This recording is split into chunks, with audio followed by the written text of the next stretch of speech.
thing is, I do believe there was talk about these things. I believe if we study history, the Confederates were able to shoot pterodactyls, back in the Civil War, and they spread these things out. Anybody can look it up online. Google it They yourself. spread these things out, and this is a historical fact. So, they spread this thing out, and it's got a huge winglet. It was a pterodactyl they shot. So, of course, these things have been around. Now, they went extinct, obviously, slowly, but surely. And so... What I'm saying is Jesus wrote a dinosaur to work. That's history. It's in the Bible. How to Train Your Dragon. Historical facts. And if you don't believe it, do your own research. Pull up Google. You'll find the picture, I promise. Oh my God. Thank you, John Gleason, Godless engineer, for gifting me this beautiful moment. Y'all remember when they tried to cancel Steven Spielberg for posing with an animatronic triceratops animal rights activist? Back it up. Hit it from the back. Cloaca. Historical facts. Eat my ass, BP. You're down here bailing on the rest of us because you don't want to process your grief and shame like a normal person by drinking and mistreating strangers. No, Rick. It is you who must nibble my cloaca, or bird asshole. Everyone knows what a cloaca is. back in the Civil War, and they spread these things out. Anybody can look it up online. They spread these things out, and this is a historical fact. So, they spread this thing out, and it's got a huge winglet. It was a pterodactyl they shot. So, of course, these things have been around. Now, they went extinct, obviously, slowly, but surely. And so... Paul Bunyan was sharing some Funyuns with his pet velociraptor. Whoa. Oh, you thought it was an ox? Roll back the clock. Let me knock the socks off. Historical facts. I didn't cut out. You heard me. Are you a pervert or something? Okay.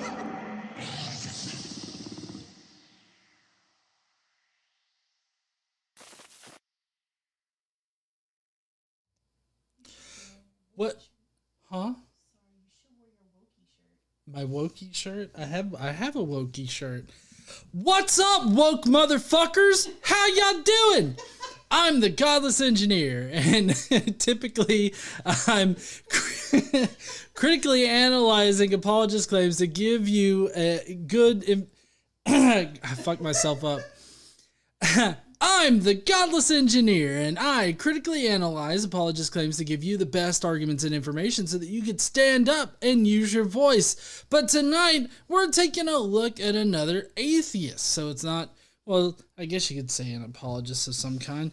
But tonight, we're going to be taking a look at an atheist who claims that atheists are just so woke now.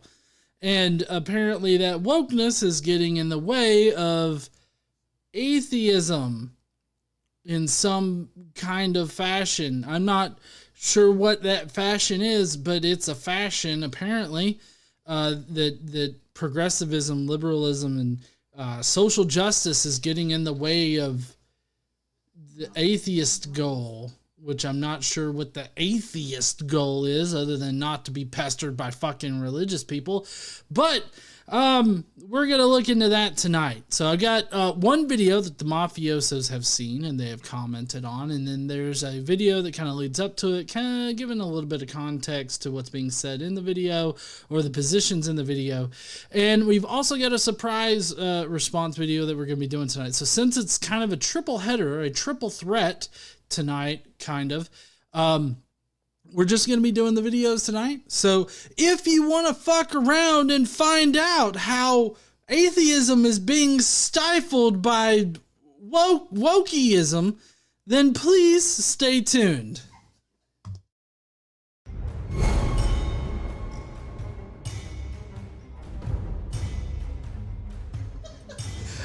So apparently, my lovely wife, Casey, thinks that I should start off more of my streams with, "What's up, woke motherfuckers?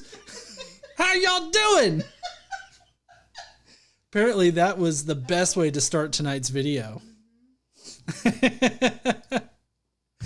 Anyways, We might be having a special guest tonight. It kind of depends, I guess, if she wants to meander over here and activate her mic. Oh, apparently that is now. The meandering is coming over. She's bringing her cup up. It's unmuted. But I've got to, I got fucking briefings and shit over here. I gotta move because I have a real job. You got real work shit to get taken care of over there. Okay. Gotta move my briefings and my Bible. Your briefings and your Bible. Gotta get my little footstool because I have short as fuck legs. Yeah.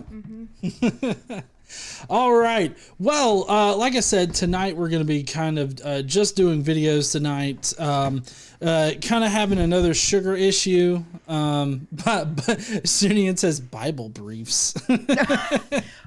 Different briefings. Briefings, not and underwear Bible. briefs. Separate things. Yeah. Which I think can you speak it? I wasn't paying attention to levels. Oh, I said briefings and Bible. Yeah. Oh, we're okay. just testing here. It looks kind of on the same line as you. I'm looking over at the whatever the fuck that thing is. The big machine that regulates. Yeah, the regulator. It's not a regulator. It's a mixer or something. Anyways. Whatever. The thing we bought from Jimmy. Yeah, the thing I got from Jimmy. Oh, look, Prophet of Zod's here. Zod? We got Zod and shit. I said, hey, we're all woke. And everybody's like, did I hear woke? Are we having a woke meeting? We're having a woke meeting. Woke meeting of all the atheist wokies.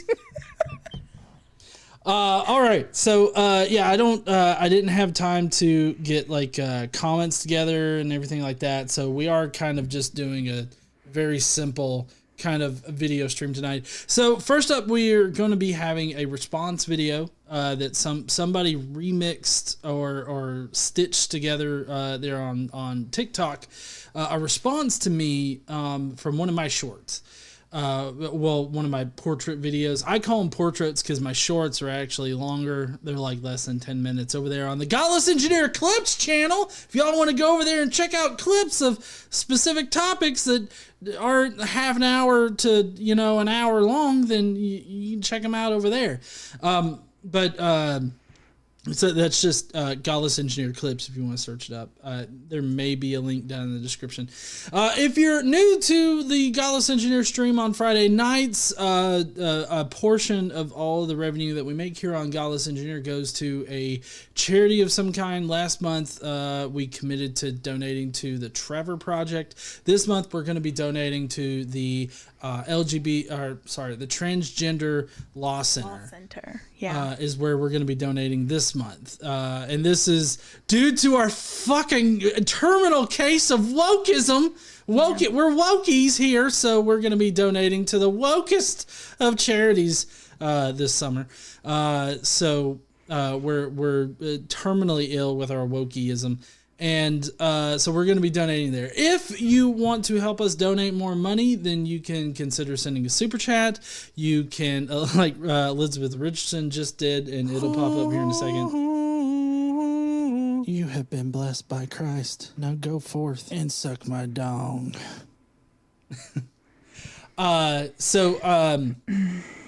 So yeah, if you want to help out, you can do a super chat like Elizabeth Richardson just did, and I'm about to interact with here in a minute. You can become a Skeptic Mafia member. That also helps. You also get a lot of benefits from being in the Skeptic Mafia. Well, usually you get benefits. As being part of the Skeptic Mafia, you get to vote on and pick the video that we covered this week. And so this video that we're covering, the fact that we're covering wokeism is due to the Skeptic Mafia picking that video from a few other videos.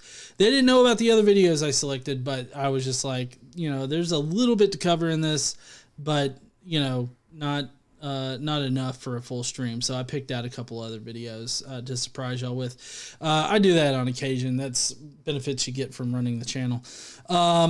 But that's one of the perks from being part of the Skeptic Mafia. Another perk from being part of the Skeptic Mafia is you get to comment on the video. You get to leave in the thoughts that you have about the video. You also get to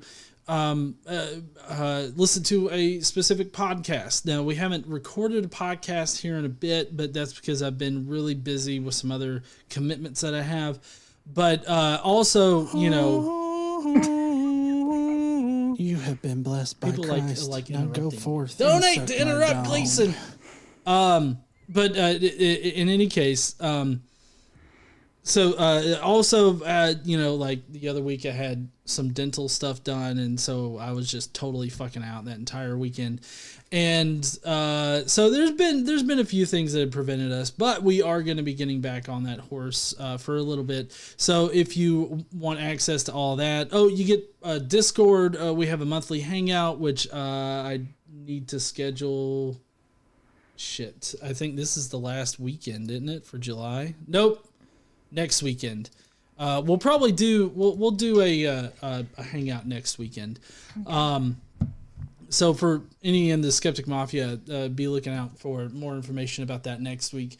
So there's a lot of perks for being in the Skeptic Mafia. Another way that you can help us donate is by watching our videos, sharing them out, watching our clips channel. We have videos, relatively short compared to the videos that we put out here on the main channel.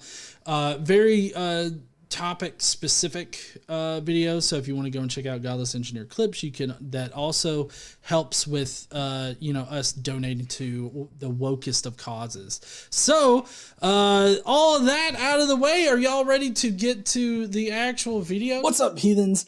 I just real quick wanted to let y'all. No, not that. So sorry. Fucked up. My thumb fucked up a second. Oh no. For a little bit. Okay, so hold on. I got to get this first video ready because I was desperately trying to get things ready prior to the stream.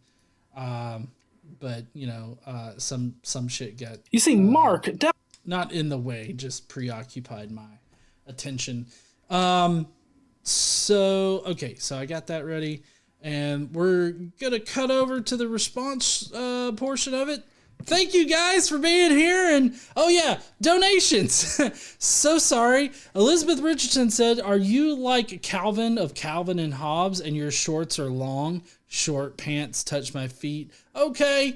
Well, actually, I do wear those. Like, I got some like, I don't know, they're like not stretchy shorts, but they're like polyester, I think is what they are. They're really slick and shiny, but they go way past my knees. They're like jersey.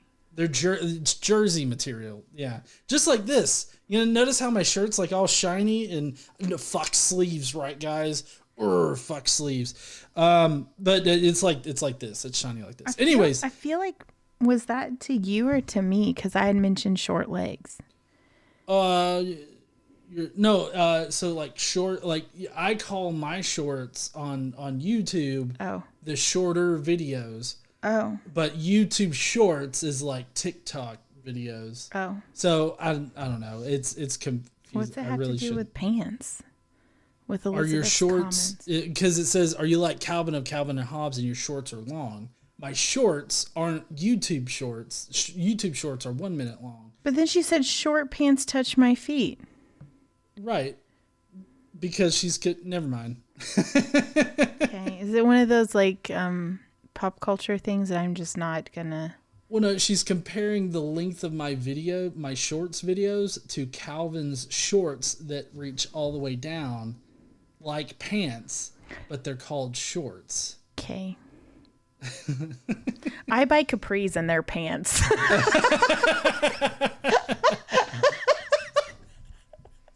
Anyway, we can just move on. Just ignore me. Shannon made a comment. I know. I was getting there. Thank you so much, Elizabeth, for your donation or for your super chat there. Shannon Q says, in honor of my wokest guys, gals, and MB pals. That rhymes. I like that. Guys, gals, and NB pals. I feel like I could. Hold on. I'm not getting to play my. Oh God, you're making a tonight, song. so Jesus. I'm gonna play it. Guys, gals, and NB pals. I feel like it could be a country song that's not like horribly racist and offensive. Then it wouldn't fit in. They'd ban it like Bud Light. Yeah. And then bitch about the company tanking. Did you hear? Sorry, we'll get to this in 1 second, but my wokeism's taking over real quick because I'm terminally ill with it. But did y'all hear? Let me know in the chat if y'all heard about this. There was a music video by a pop country artist where he's singing basically like it's kind of one of those anti-woke songs, like anti-progressive songs. And he's singing about it, and it's vaguely racist. And then he has the audacity to film part of his music video, railing against like anti-racism sort of stuff.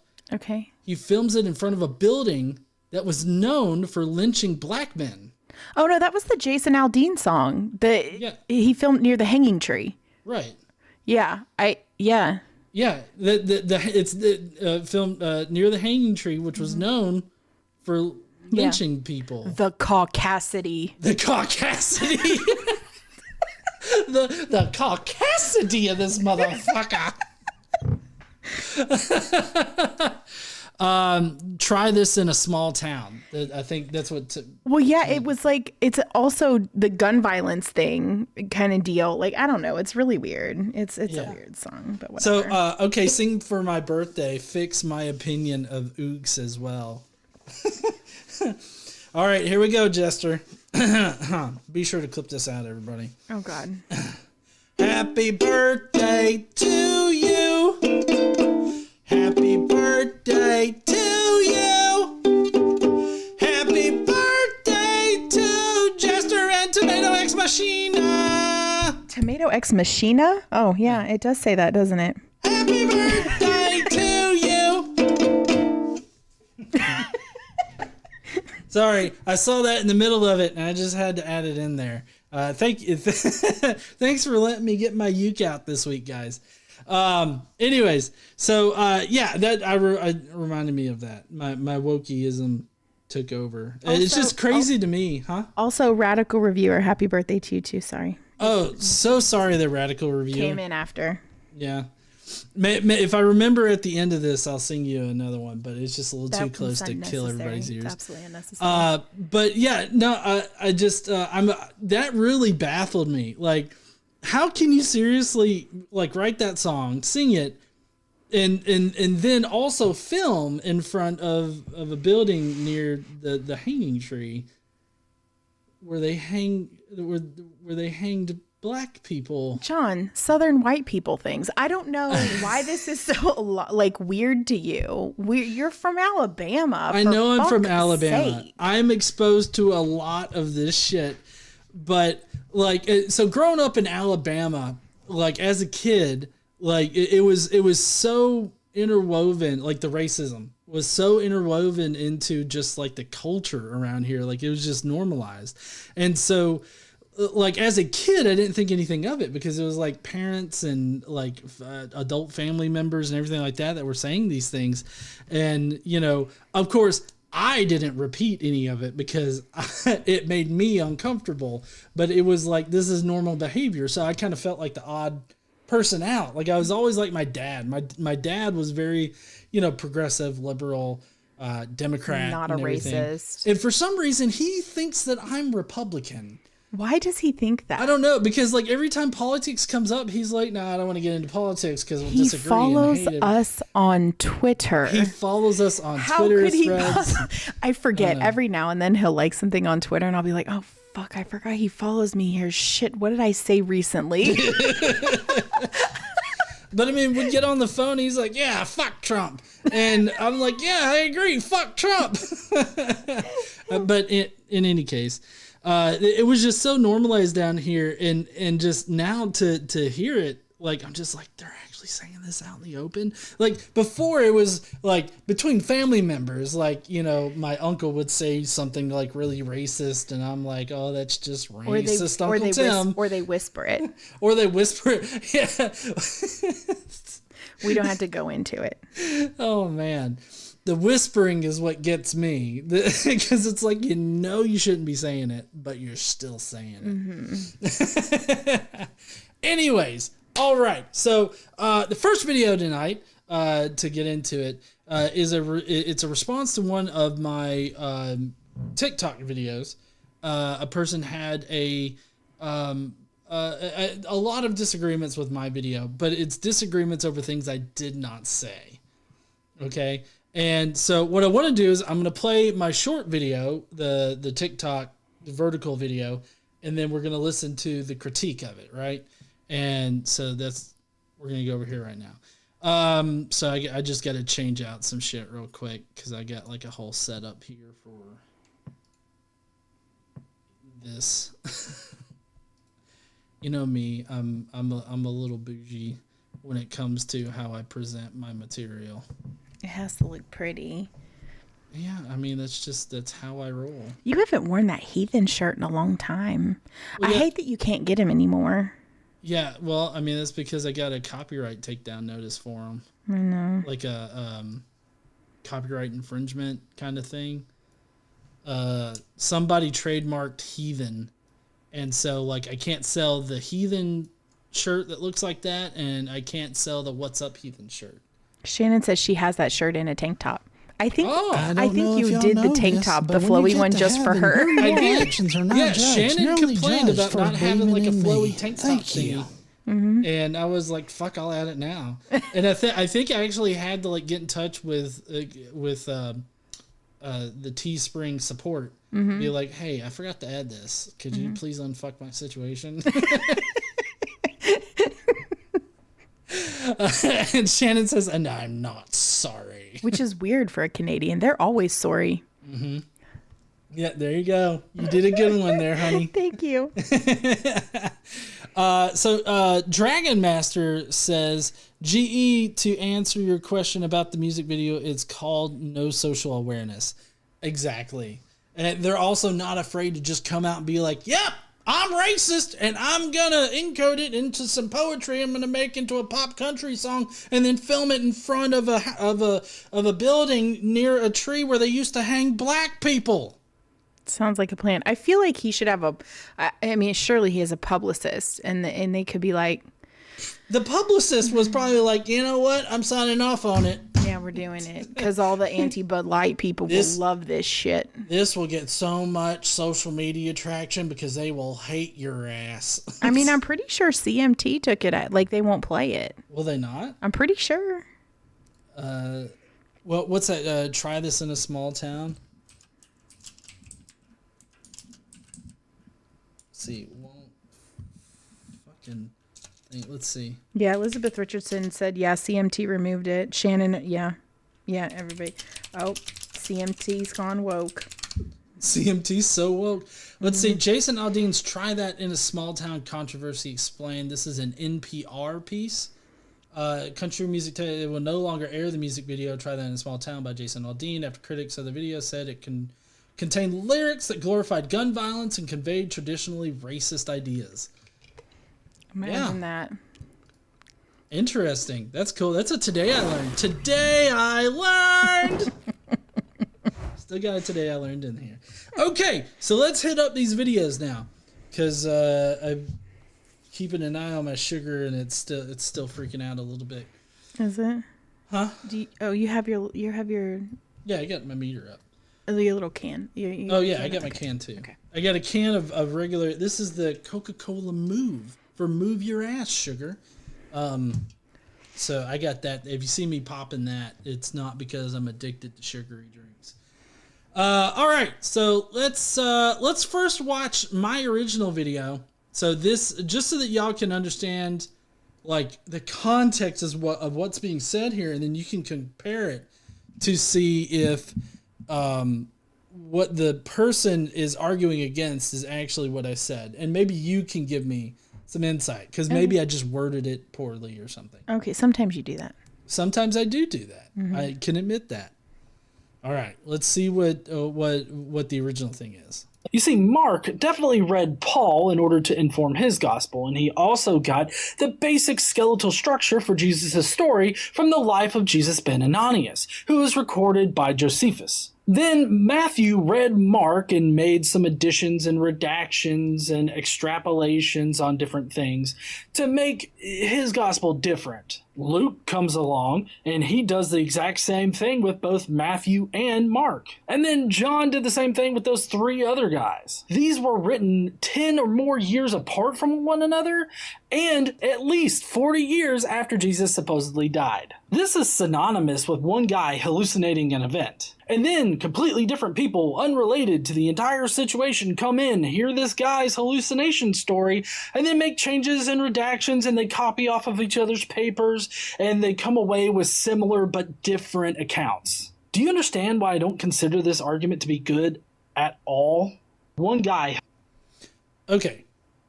So that's the original video. So everybody has the context there, right? Of what I'm talking about. I'm comparing, you know, how the Gospels came to be in their current form, or in the form they originally were, and then saying that that's synonymous with, you know, just a guy having a hallucinatory thing, and then other people writing about that hallucination. Okay, so let's see what he said, or she, or whoever. I don't know. I haven't seen this. I believe it. Yeah, I think it's a guy. One guy hallucinating an event, and then completely different people unrelated to the entire. Wait, hold on a second. The Gospels were based on one person's experience? So do you think that that's a good takeaway from my video, that the Gospels are based on one person's experience? Well, I mean, been blessed by Christ. You now said go forth and suck my dong. One guy's hallucinations, and then the other guy's copied off of that one guy. So I mean, I can see how he could get there. Yeah, I could see that too. So just to clarify it, I'm not saying that that's how the Gospels were based off of. What I said in the video was that it's synonymous with this. And what I was trying to communicate was that the situation for the Gospels is, from the evidence that we actually have, the actual evidence, it's the same thing as one guy having a hallucination and then other guys writing about that guy's hallucination. So I'm saying that these are equally these things are equal in explanatory power and everything like that. Okay. In the situation. And so I did say that the Gospel of Mark is based on Paul's work, which that's one of the sources that he used. And we don't know what the oral sources said. I think that the issue here, I think, is just that it's a short, and you don't really have a lot of time to fully explain something. Right. And so, I mean, I think it's just an issue of it's a short. Brevity. Yeah. Paul tells us that in his letter to the Roman church that he knew Jews that were believers in Christ before him, and that these believers were also well known to the apostles. So I seriously hope you're not saying Paul's experience alone started Christianity. That's not what I said in it. And just to clear up any kind of confusion here, there were definitely Christians that existed prior to Paul. The Gospels being based on Paul does not in any way communicate that Paul was the only evidence that we had that existed at the time. Paul is the earliest evidence that we have, and the only written evidence around that time that we have. But I would agree that Peter, was probably the first one to hallucinate about Jesus. And then other people started hallucinating about Jesus. So it definitely wasn't just one person that was starting this. It was definitely like a movement of people that started. And I'm not saying that it was all completely based on Peter's hallucination, but I think that the only evidence that we really have are just of a few people that started hallucinating. And Paul started hallucinating independently from Peter hallucinating, even though Peter was prior to Paul, and Peter may have been the first one to start hallucinating altogether, but we just don't know. We don't have any evidence that says that Peter was the first one, other than Paul's account saying that Peter was the first one. So there may have been people prior to him. It's just that the evidence that we have has Peter being the first. So again, like KC said, this is all just because I was speaking briefly and trying to communicate an idea, and that's how the Gospels were made.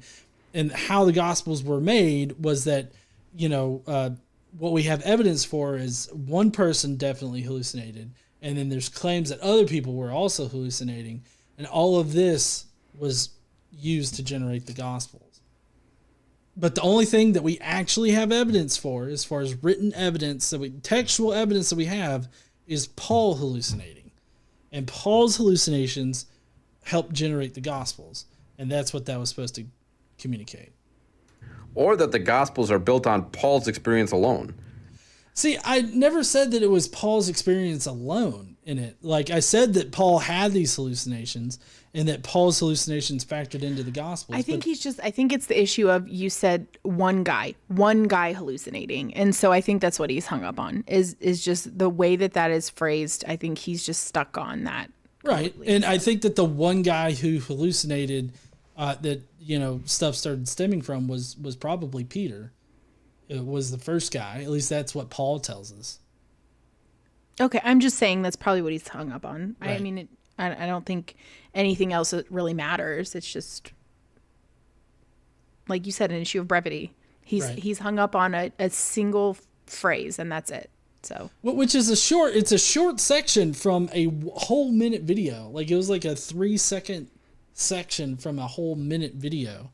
Anyways. Forgive me if I misheard you. I don't want to misspeak for you. But that's obviously impossible, as in his letter to the churches in Galatia, he states that 3 years after his conversion, he went up to Jerusalem to get acquainted with the Apostle Peter and James, and Christianity is already going.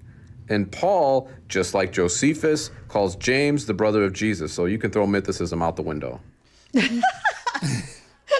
I don't think that I can throw mythicism out the window because of this, primarily because I have explanations for James, the brother of the Lord, in both Josephus and in Paul here. Obviously, Josephus comes much later, so even if there was a tradition about this whole James, the brother of the Lord, he could have easily inherited it from, Paul's group of Christians or anybody else. The point is, you didn't say that there weren't Christians. Right. Jewish Christians. You didn't say that. So I don't know. I think this whole thing is ridiculous.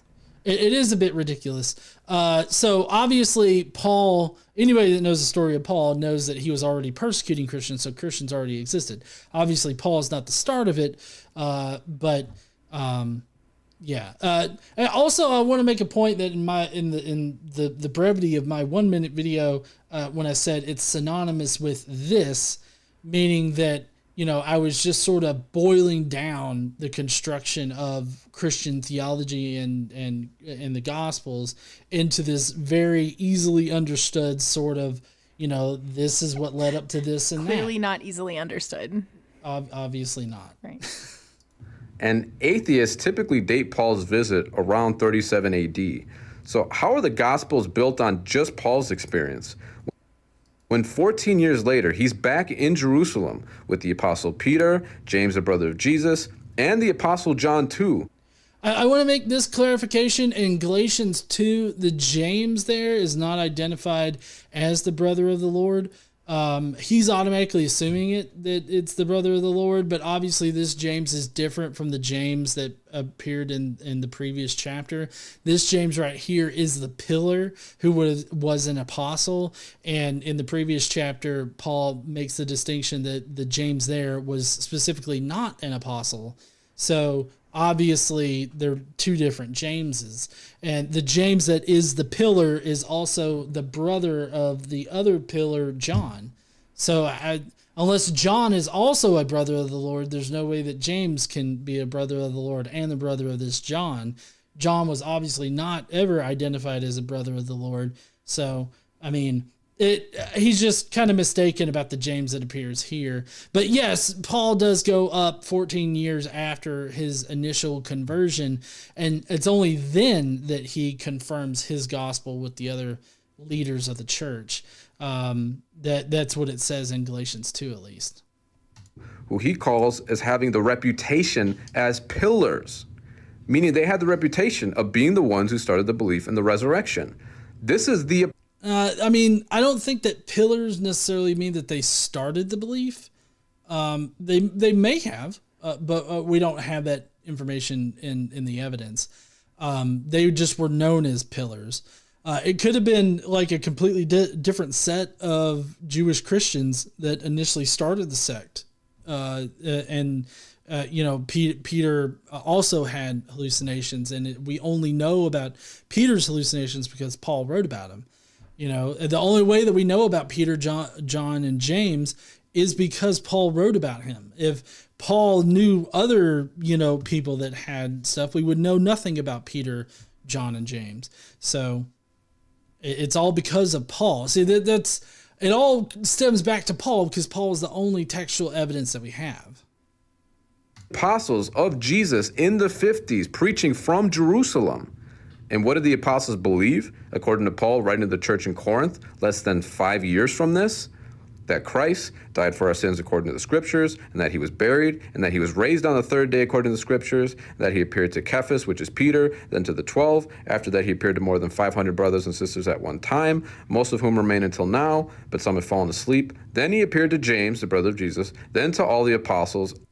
You see, why is he adding things? So I have a few problems here with how he's reading this passage. For one thing, he just blows past the according to the scriptures part, because I feel like that kind of invalidates this as a historical account for anything, because he's saying that all of these things happened because the scriptures said that they happened.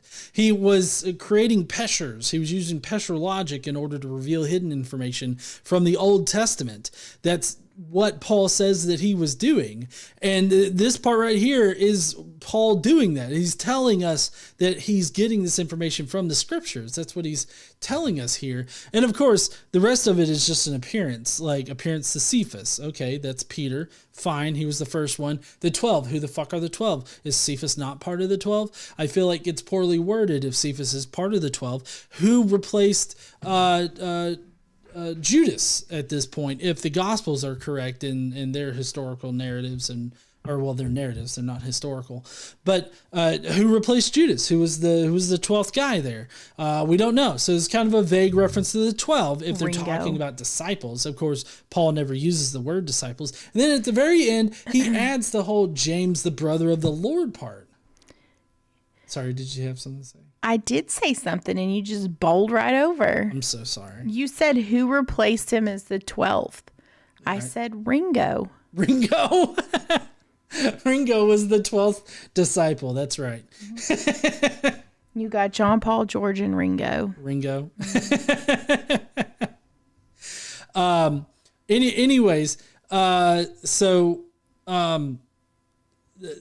then he adds the whole brother of the Lord part. The James that's there is James the pillar, who's different from the one that's called the brother of the Lord. So I don't know why he's like inserting words into it. Like, I feel like inserting words into it is bad interpretation. Like, he's interpreting this James to be the same James, brother of the Lord, because he thinks that the only James that existed in this pack of Christians was James, the brother of the Lord.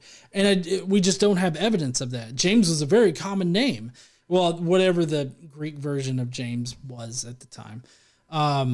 So, I mean, it's just weird how he's adding words to it. And last of all, he appeared to Paul. So it did not start with Paul.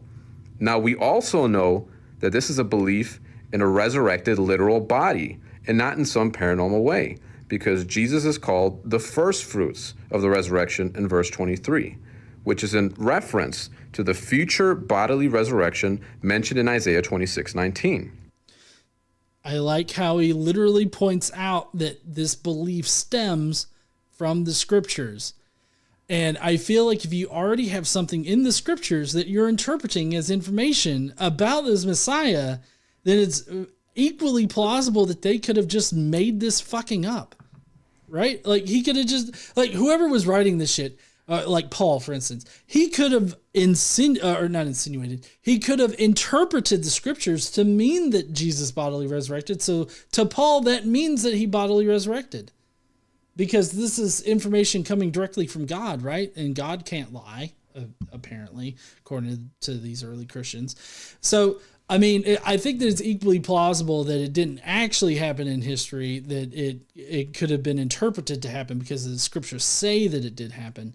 And so Paul doesn't need to have seen the actual resurrected body of Jesus because he knows it because of the scriptures. But all that aside, I believe that Paul thought of Jesus as having a physical body that's resurrected. Now, the celestial realm to these early Christians is different than how we think of the celestial realm now.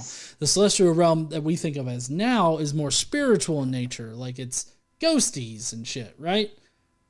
Well, what's that look for? Am I speaking too much? No, it feels like it's like in the weeds. In the weeds? Yeah. What do you mean? Nothing. Go ahead. Go on. Oh, I'm okay. I mean, you're not saying anything that I think is stupid. I'm just ready. I'm ready to find out about wokeness. Casey's the rails at the bowling alley for me on this stream. She's keeping me in line. But in any case, so I just shit. I forgot what I was talking about. So the celestial realm is a physical place for Paul. And so Jesus physically resurrected because he was in a physical place, the celestial realm, and that's where he ascended from. This is an equally plausible idea to Jesus like being physically resurrected here on earth. They were both physical places. It's just, where did Paul think all this was occurring? Paul didn't actually see it happen on earth. So, I mean, there's nothing that we can point to that says, oh, it was definitely on earth. So I personally think that Paul thought of it as a celestial resurrection, which wasn't a ghosty spiritual resurrection. It was a physical resurrection because the celestial realm is a physical place. So not only are you fighting against history, but it's an indisputable fact that Paul and Peter died in Rome and spent time in Antioch together, according to Galatians.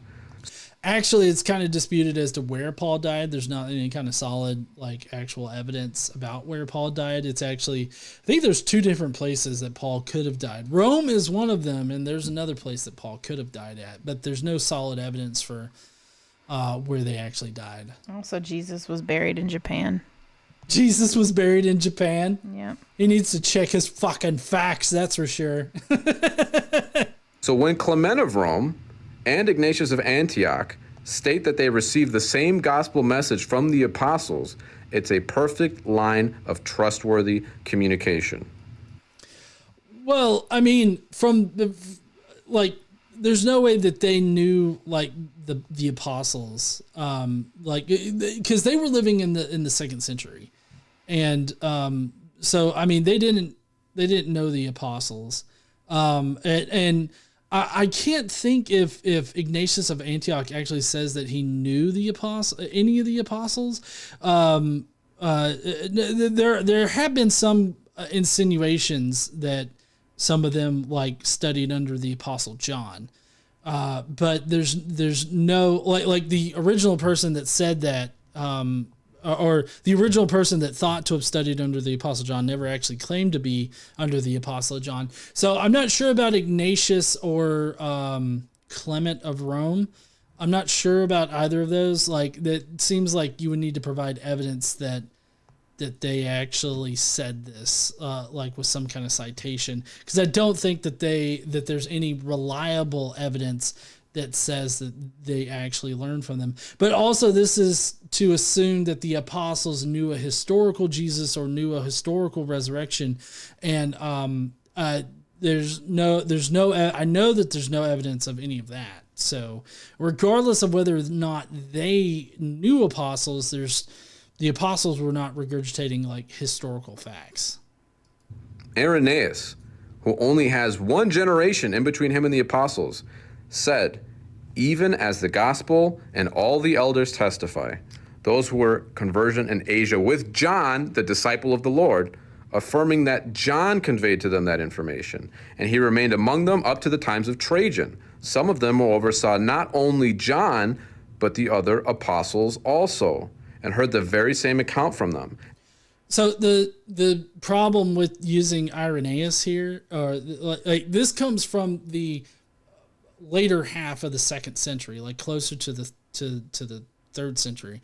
And so basically this is one dude saying, oh, I heard from this guy that he heard from the Apostle John.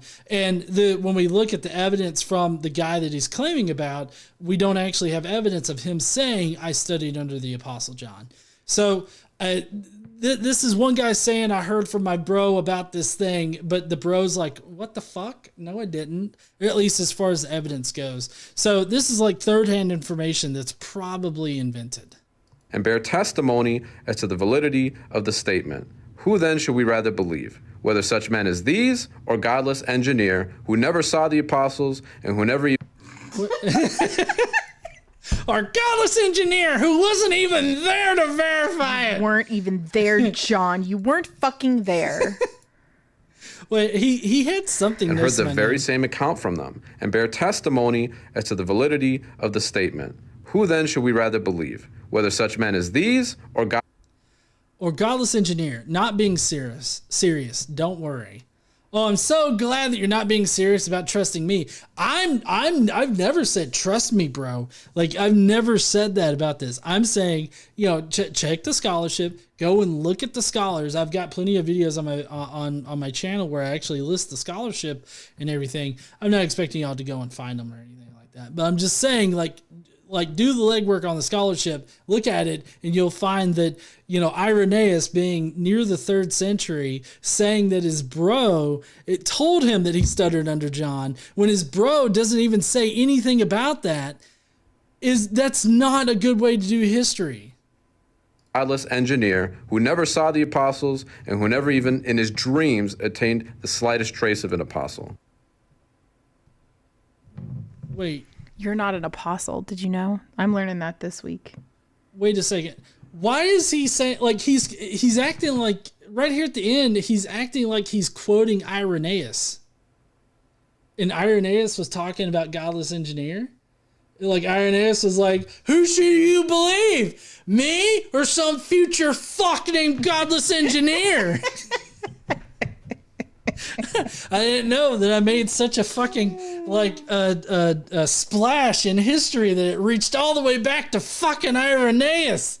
God damn, I have a significant effect apparently. Nee sent a super chat a little bit ago saying liberals want to force us to drink plant-based beer. I think all beer is plant-based, isn't it? It was made with hops. Yeah. Yeah, beer is plant-based. Anyways, so that's it for that video. We're gonna get into the wokeism shit. And so I'm gonna hide this and this and get this back up here, and then I gotta resize all this shit.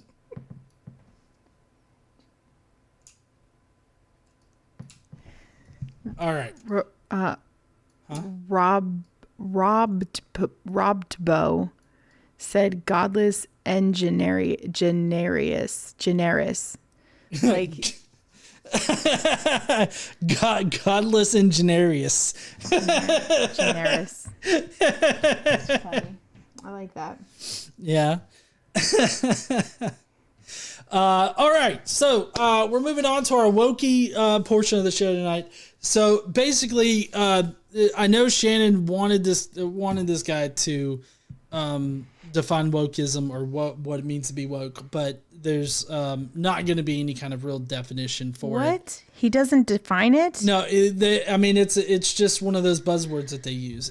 Typically, what people mean when they talk about woke is just basically progressivism or liberalism or social justice.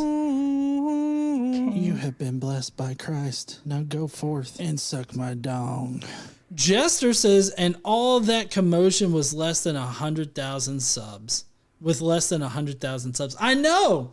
Well, I don't even have one of them plaque thingies, and Irenaeus knows me? Fuck y'all. I don't know what's happening.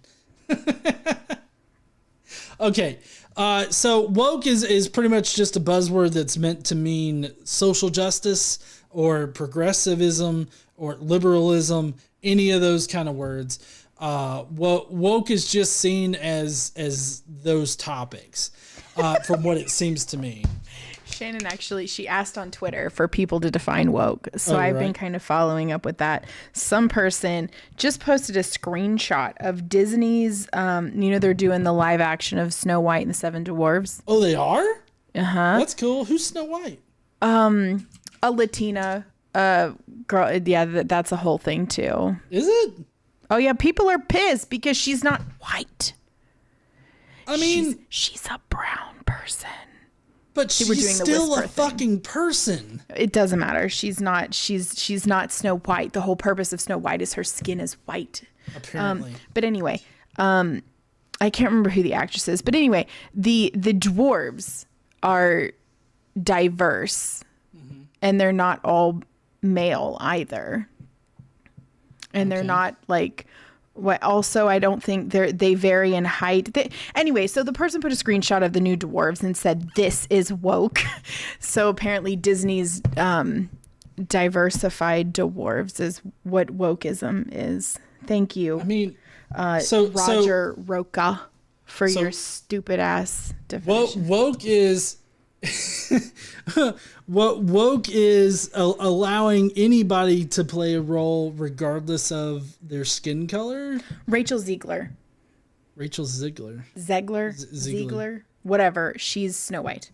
Okay, I feel like I remember that name from like maybe a TV show or something, or some other movie. Anyways, I mean, I don't understand why any of that matters. We're talking about a fairy tale that was created, for entertainment. Why does it matter what race or ethnicity? I mean, how soon you forget about the mermaid. The mermaid. The Little Mermaid was a good movie too. It was a good movie. She was a fabulous singer in it. Like that. I mean, it's hard to beat that voice. I think a lot of people have kind of hit it on the head. Woke people who use that and say something is woke. It's just whatever shit they don't like.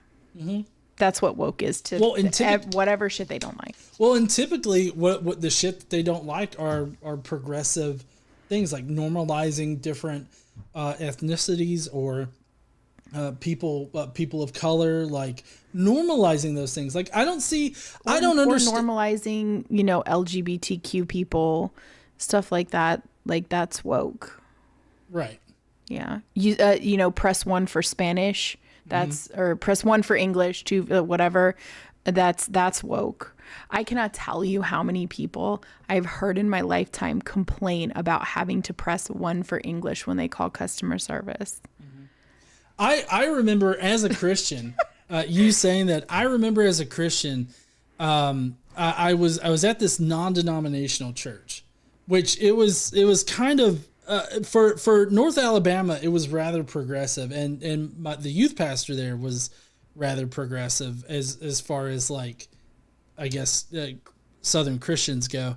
But he was given this, I remember this sermon, and I remember this vividly, and he was talking about a conversation that he had, or he was at a different like prayer thing or whatever, and like the guy up on stage was like, "I can't wait to go to heaven where we'll all speak English."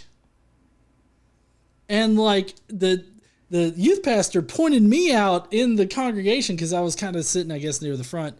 And he was like, "That was my exact face, John." Because I had this face like, "We're all speak English? What?" Like, it seems like a weird thing to point out, but I mean, it's like normalizing, different cultures, normalizing the fact that, Hey, GE, this person just donated a whole bunch of money. You might want to give them some attention. Normalizing all of these things like in our culture. Like, I don't see that as a bad thing. Like, I've never felt I guess, offended or anything like that by anybody else that's different than me getting highlighted or getting, it's weird. Yeah, it's weird. Nee says, after all that dental work, you better not have any plaque.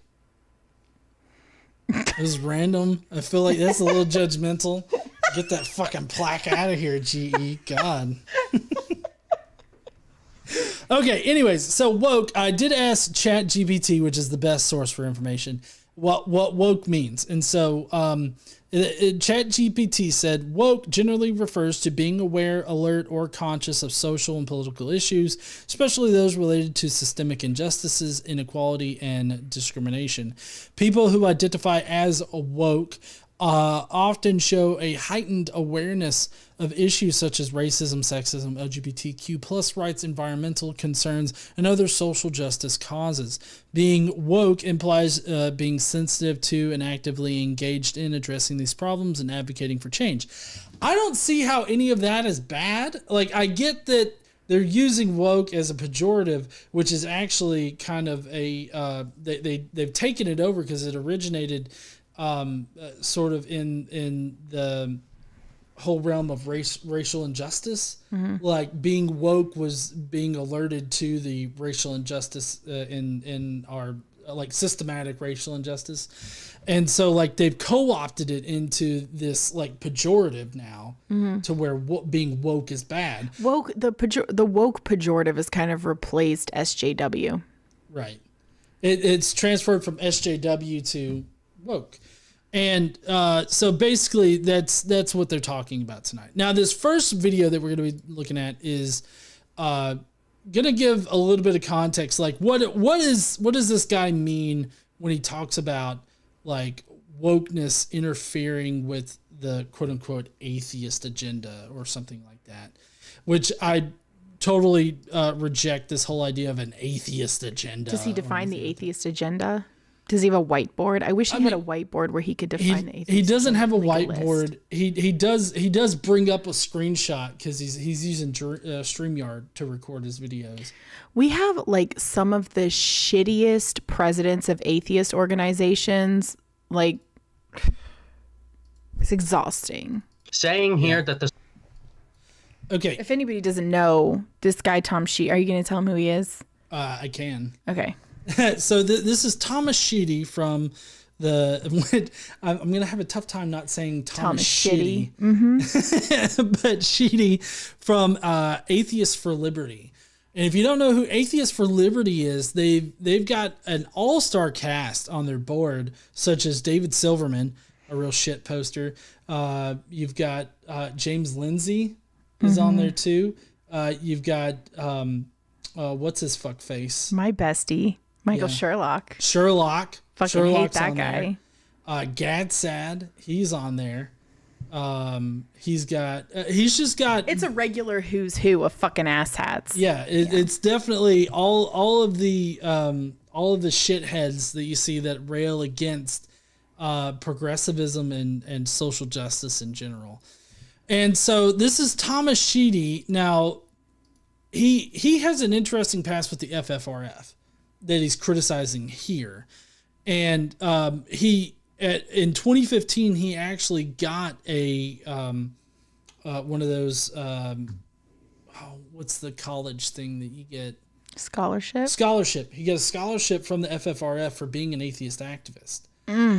Yeah. And so he was an atheist activist and he got like a student atheist award or whatnot, which was a scholarship. And so he's got an interesting past with the FFRF, but he's not happy with them now because that's not shocking. FFRF, honey, gone woke. I mean, and we're about to find out why they've gone woke. Okay, all right, let's find out. Let's watch some. You have been blessed by Christ. Now go forth and suck my dong. Jester, Lord of Fools, says Sheedy and Shady is shady. Couldn't resist. All right, let's see how shady is in this. Saying here that the Supreme Court struck down the use of affirmative action in admissions at Harvard and UNC, University of North Carolina, I believe. FFRF condemns the decision as white Christian nationalism designed to wreak havoc in our higher education system. Affirmative action ensures that students of color receive a fair shot. So we got this little graphic, I believe not from FFRF, but from a different organization. They decided to put this up on their own Twitter. All students deserve a fair shot at going to college, regardless of race, income, and where they grew up. So regardless of where you stand on the issue of affirmative.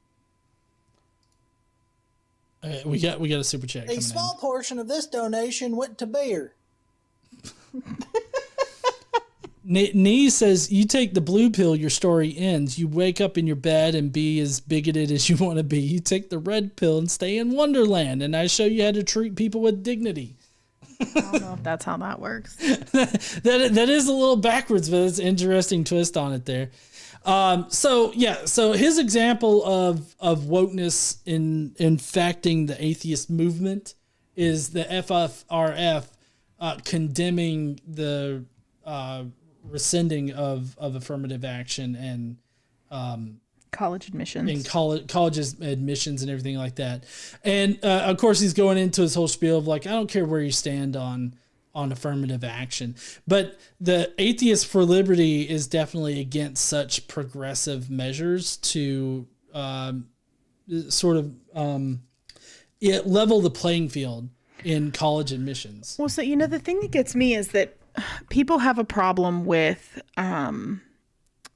essentially affirmative action in college admissions to, boost admissions for people of color because the numbers were lower, right? Mm-hmm. And so they're like, well, that's not fair. Everybody should be treated equally, right? But then they have absolutely no fucking problem with legacy admission. Right. And here's the thing, like a lot of people of color in this country don't have the same type of family history where legacy admissions would be a thing. Now, some do, sure. But I mean, in general, you're not going to have the same level of that. So it's not a fair field. Like, it's just not a fair field. And so the affirmative action part levels. And they think it doesn't level. They think that it makes it, unfair toward white people, which is about the silliest fucking thing I've heard. Yeah. We got Michael Decino who says, first time sending a tithe, love what you do. Thank you there, Michael. I really appreciate you. I don't know what y'all have heard, but donating is not going to make me stop. Fuck me in the asshole. There you go. Nee says, reclaim red pill. Conservatives aren't protagonists. It's true. You have been blessed by Christ. Now go forth and suck my dong. So thank you so much, both of y'all, for sending in super chats tonight. What's that movie that we watched that was real eye-opening about the systemic racism and how it's kind of made society uneven for people of color in general. To put this in I guess a little bit different context, because there are a lot of people out there that seem to not understand the uneven playing field of like college admissions and scholarships. It's called Who We Are: A Chronicle of Racism in America, and It's wonderful. It's on Netflix. Yeah. So I keep forgetting that you're mic'd up. I was about to repeat what you were saying. But yes, no, that is a really great documentary. Everybody should watch it twice. And like, so I've learned something in that particular documentary that was just shocking to me. And like, this is just something that I've grown up with, and, I'm embarrassed to have taken part in it.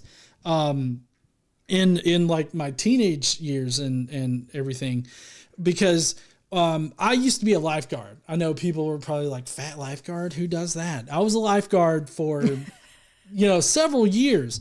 And one of the things as a lifeguard at the water park down in Decatur, Alabama, was they had a special whistle. It was 3 whistles. Mm-hmm. No, maybe that was, is that for poop in the pool? I can't remember. Anyways, there was a special whistle for poop in the pool. Yes. Oh my God. There was a special whistle or a special sign that we made whenever we saw like a a bunch of people of color, black people mainly, pull up because everybody was like, oh, they can't swim. And so we're going to have to save a lot of people today. And so like that was how it was communicated to me as a lifeguard. Now, I didn't automatically assume people couldn't swim, right? Like that wasn't just who I was, but other people around me were like, that's how they train you. That's not specifically like how the training was, but that's the how general. The other lifeguards. Right. Yeah. That like mentored people and everything like that's what they told us. And that documentary that we just mentioned really opened my eyes to this. But like the reason why that a lot of black people. Well, the stereotype came about. Right. This is how the stereotype came about. And it's because of the fact that black people growing up, in the past just didn't have access to pools. They weren't allowed to go to public pools. Yeah, they weren't allowed. And they didn't have pools at their homes. Right. There was no room for them to learn how to swim. They weren't allowed to be in swimming lessons. Right. It was a segregation thing. So So I mean, you've got like 2-3 generations of people growing up that had no access to pools, had no access to people to teach them how to swim, or anything like that.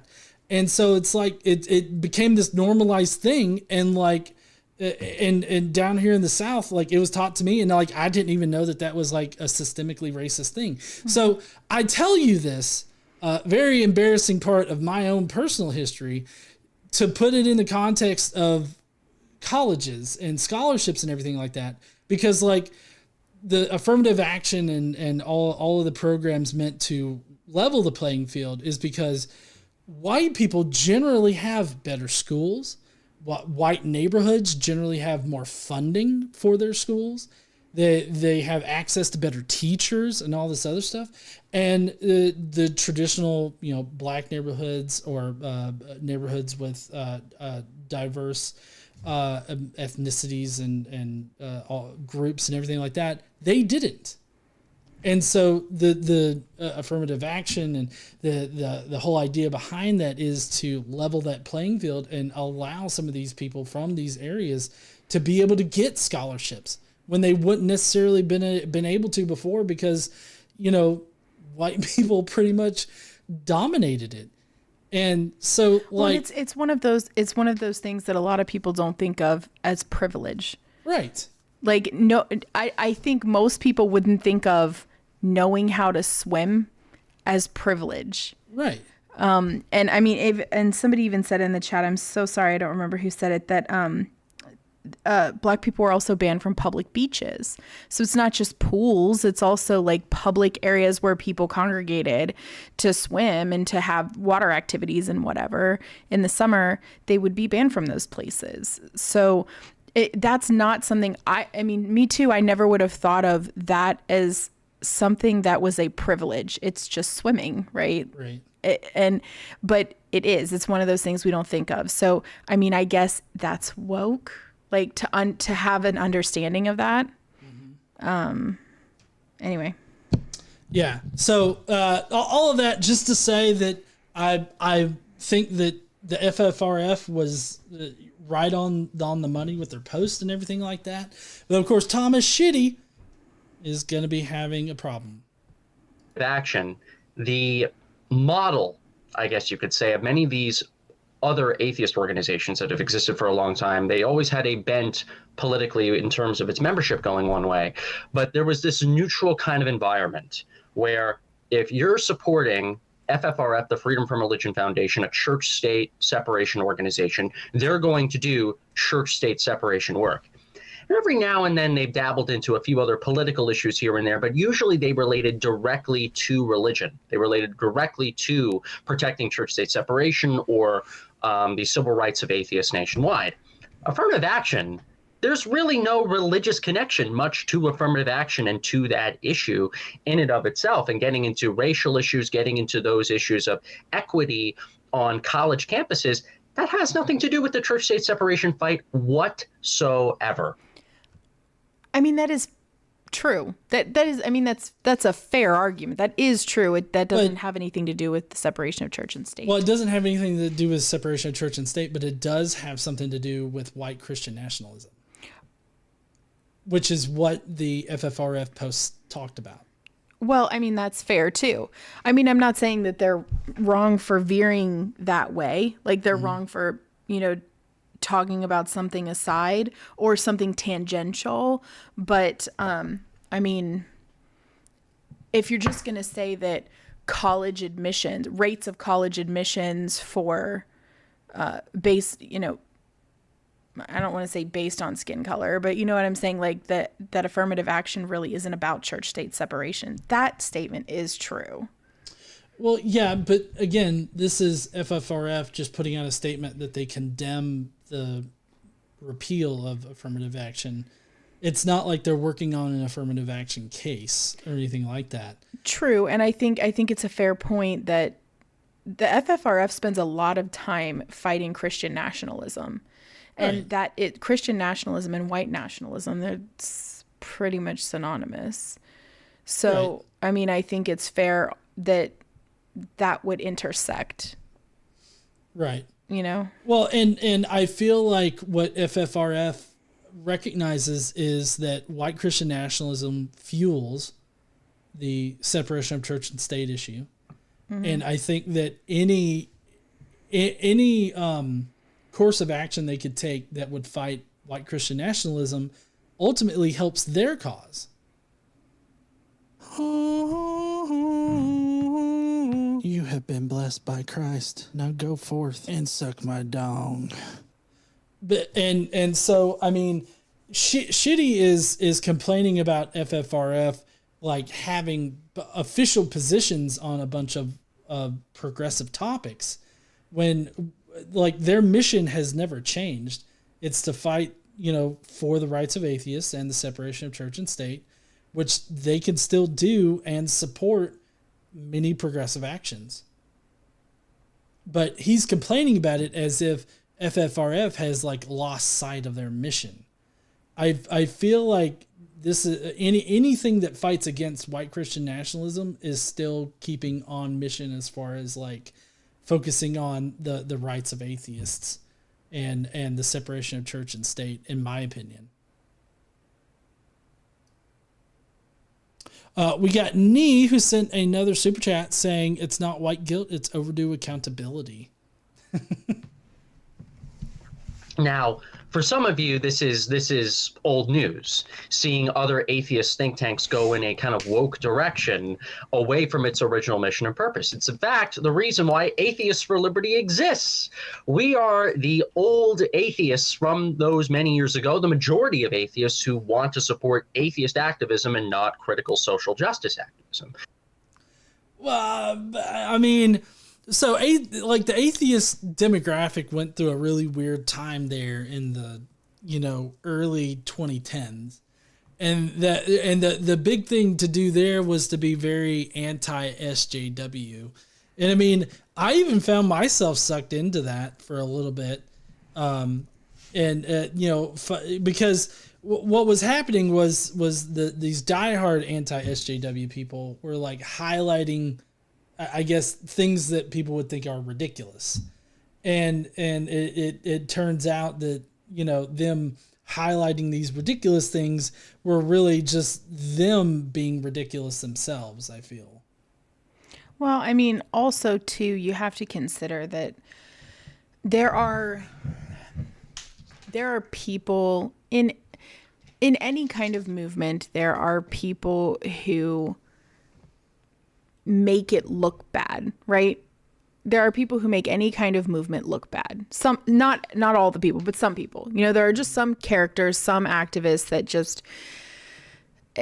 that behave in ways that tend to push others away from that movement. And so, when you have characters like that, it can be antithetical to their goals. You know what I mean? Like instead of bringing people in to that, they push people away. And so I think that is a problem that people need to be aware of. I don't think there's anything wrong with calling others out or doing those kinds of things, but I think part of that anti-SJW stuff was, you know, a lot of times what the antis will do is they draw people in by accepting them, right? We accept you. Everything's fine. These people over here, you have to be perfect and you can never, ever, ever, ever make a mistake. And to be fair, there are some people that are in the activist community that you can never make a mistake. And if you do, you are forever branded with that. You know, even if you say, I was wrong and change your ways, like you still never will be redeemed ever. Right. And so, I mean, that is a problem. And so I think that a lot of the anti-SJW crowd or anti-woke now crowd, I think they feed on that and they get those, they draw people in that way. Mm-hmm. I totally agree with you there. And like I said, I got sucked into that too because, you know, I heard some things that I thought were ridiculous. So, you know, I thought that I was kind of in that crowd. But then, you know, as time went on, things shifted to, you know, more, you know, like radical anti stuff. And I'm like, wait a second. Are y'all the baddies? I feel like y'all might be the baddies is kind of how I was left feeling in that. So, I mean, I feel like there's definitely an area where you cannot be like crazy on one side, crazy on another. You can be happily like fighting for the right stuff, but you know, not necessarily going too like crazy with it. But I felt like a lot of people were portraying it as like, oh, they just want crazy shit.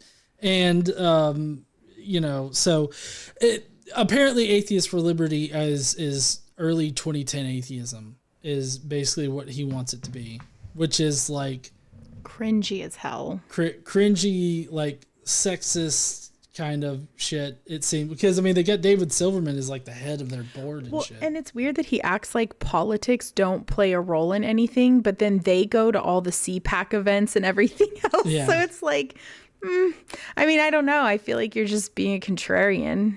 Yeah. If you want to support social justice work, go support a social justice organization. However, my message is a little different than what you might think. You know, some of you watching might think that I'm about to say, everybody don't support FFRF. FFRF has gone woke. Oh my God, it's such a surprise. I can't believe it. Well, a lot of us have been seeing this happen throughout the last several years. FFRF has made its decision.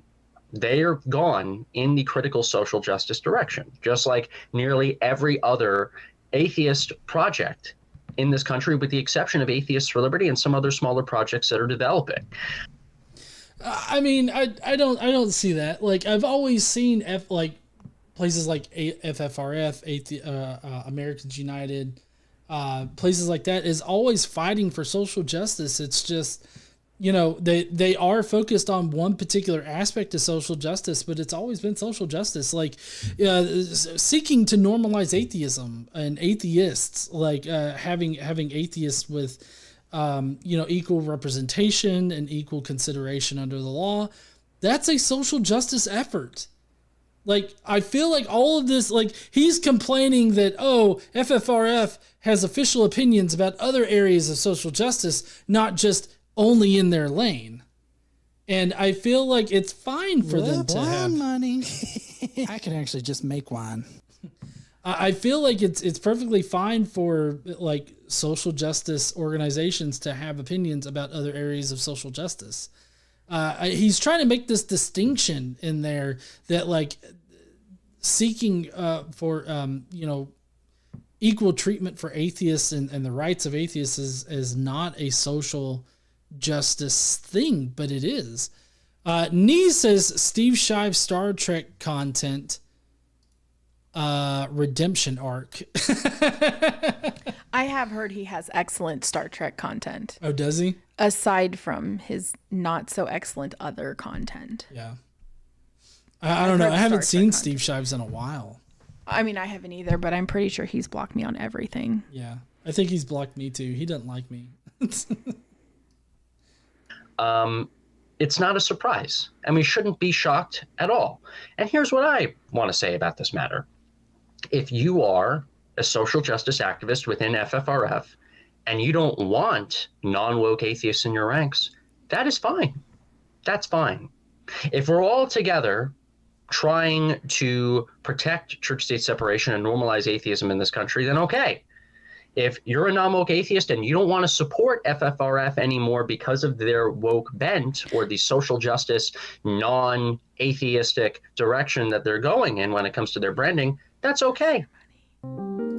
Does he ask for their money? I mean... that was the perfect place for a grift.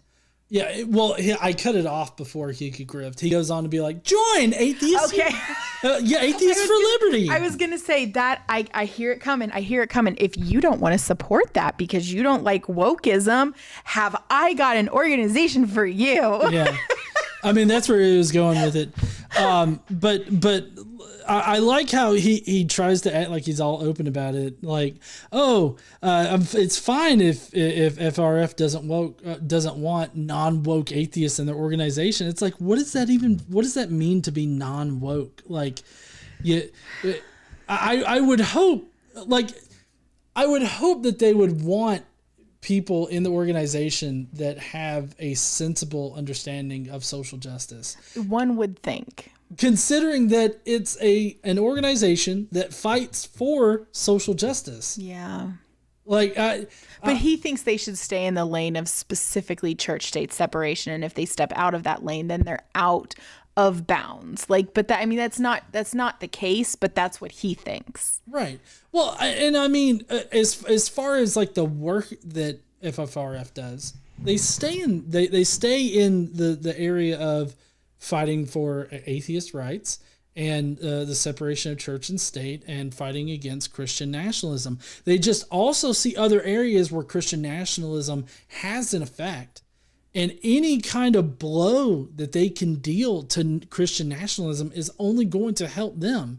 So the fact that the repealing of affirmative action and other areas of social justice is inspired by white Christian nationalism, anything that they can do to hurt white Christian nationalism is going to be in their lane, technically.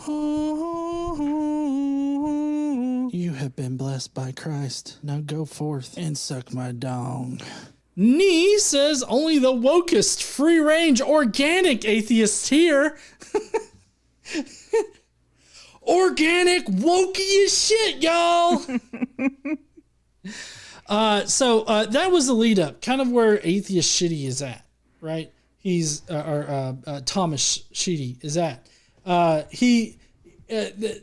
kind of where he stands, and what he's talking about when he's referencing, deviating from our goal, which he defines as fighting for atheist rights, separation of church and state, and all this other fighting Christian. And that's a fair goal. It is. I think that's totally fine to have that as a goal, but it doesn't have to be the only thing you ever deal with. There's so many things in society, and there's a lot of cross sections, and I think the thing they don't understand is how intersection works. That's good. That's a good point. I feel like they've had a problem with intersectionality of a lot of different topics for a while, but I think that he fails to realize how many things white Christian nationalism has its paws in, Mm-hmm. because what FFRF and all these organizations, even American Atheists, they are fighting white Christian nationalism, which is fueling the separation of church and state issue. It's fueling the targeting of atheists as far as under the law goes, and all this other stuff. It's white Christian nationalism is at the core of what they're fighting, and so because white Christian nationalism hates social justice, progressivism, liberalism, like it's anti those things. You're going to see like a wide range of topics being discussed by these organizations. Now, if, FFRF started complaining about, I don't know, fucking, HOAs being able to take your house, then I would be on board and send them money. You'd send them money. I mean, we already send them money. We do. We do send them money. But I'm saying, like, that's obviously kind of outside of their lane, I guess, or outside of their purview. But I mean, I think that a social justice organization focusing on social justice topics is not like irrational or not out of their lane. Like it's directly in their lane. Okay, so now Thomas Sheedy has another guy on to ask his opinion about people like atheists going woke or atheists focusing on social justice topics. Like Thomas has this very specific idea of why we focus on social justice topics. Like, just to get this out there, and maybe you can follow me up with why you focus, like why you have your hand in all of these topics. But for me, I see white Christian nationalism and just all of these injustices in general sort of tracing back to this systemic problem that we have. And it, as like a liberal person, I'm very much into fighting against the systemic oppression, the systemic sexism and racism and all this other stuff. Like that's gonna be at the forefront of my mind in the political environment. And so like, that's where I'm coming from. Like, that's why I, as an atheist, also champion like all of these social justice topics, because they all trace back to like the same issues. And so I see a commonality there. I see the intersectionality of all these topics. I mean, for me, it's just a matter of basic fucking decency. Like, what's decent? Like, it's about decency and harm, right? Is something that you're doing harming someone or a group or whatever? Is it doing harm to them? And can we fix that? Or, just basic decency is what it boils down to. And like, I a lot of these people I don't understand, because some of most things that are considered woke just make sense. Like they make reasonable sense. It's decent, fine, whatever. It doesn't fucking affect you, right? It has nothing to do with you. Two people of the same sex getting married doesn't affect people. Like gay marriage doesn't affect, I guess, straight marriage, but I mean, non-straight people are married anyway. You get what I'm saying, right? Like, traditional marriage isn't affected by gay marriage. It doesn't fucking matter. Right. And it doesn't hurt you. I don't know why you're against it, other than your Bible says so. Right. Like, but I don't know. I guess just a lot of the things that they do and say make no sense to me. I agree. They don't make sense to me either. The whole, like, the racist attitudes that I've been exposed to growing up here in the South, I've never understood any of it, like, at all. But I have been affected by it. Michael DeCino says, people who fight against, quote, woke are normally white Christian nationalists, at least the loudest ones. If they get their way, atheists will be secondhand citizens. Theocracy sounds like he supports people who are against him. Well, they definitely are against people like who have differing opinions than them on social issues. He's definitely very much against that. So let's see what Thomas thinks about like why atheists are focusing on social issues.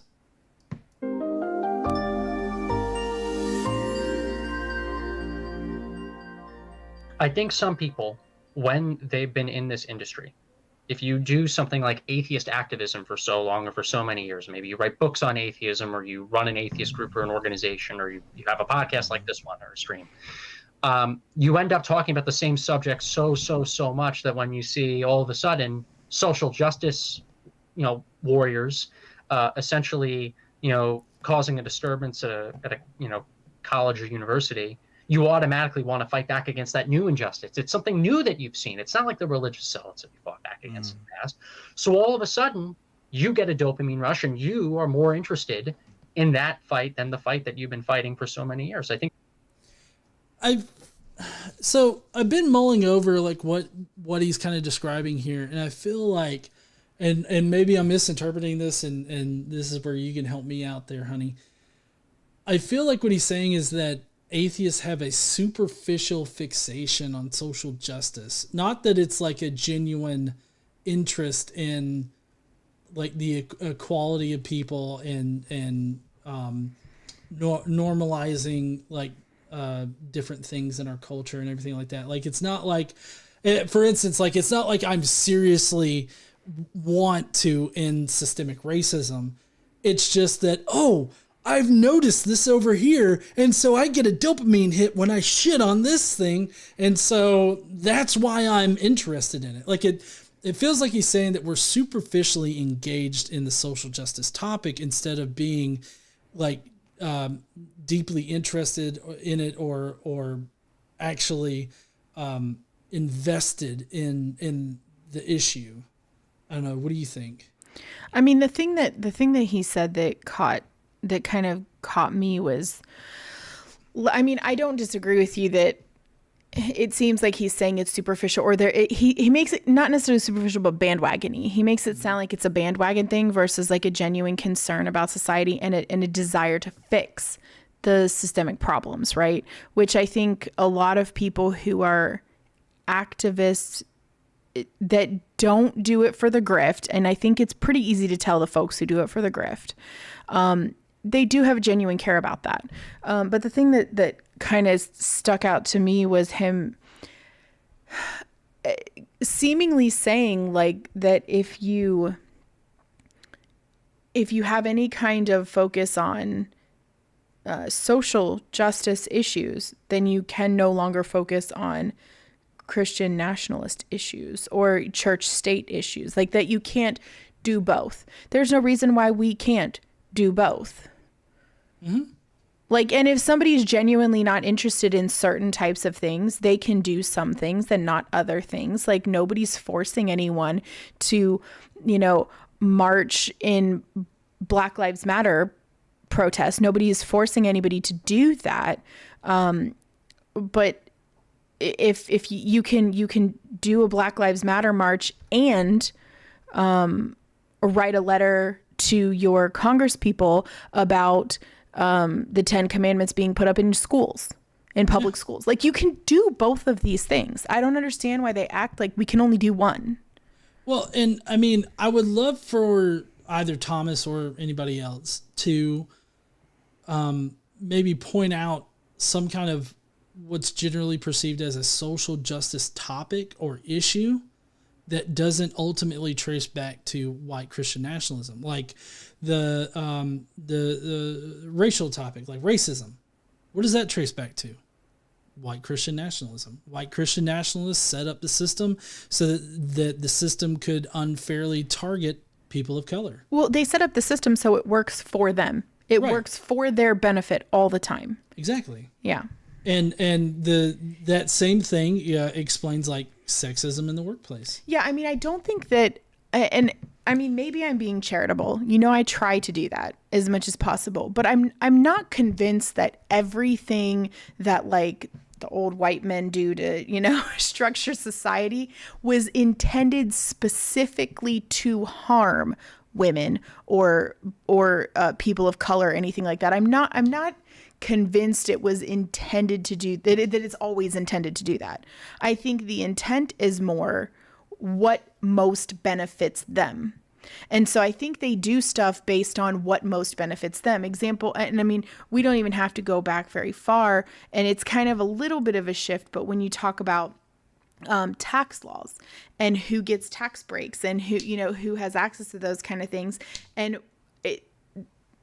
the system as it is set up by the people who are in power, they're going to pass laws, regulation that most benefits them. So when you see a bunch of tax cuts going to the wealthy, well, no fucking shit, because your lawmakers are made up of mostly white, mostly men, mostly wealthy people, because our system isn't set up to where somebody that is generationally poor and a lower, well, I mean, I would say lower educated, but fucking look at Lauren Boebert.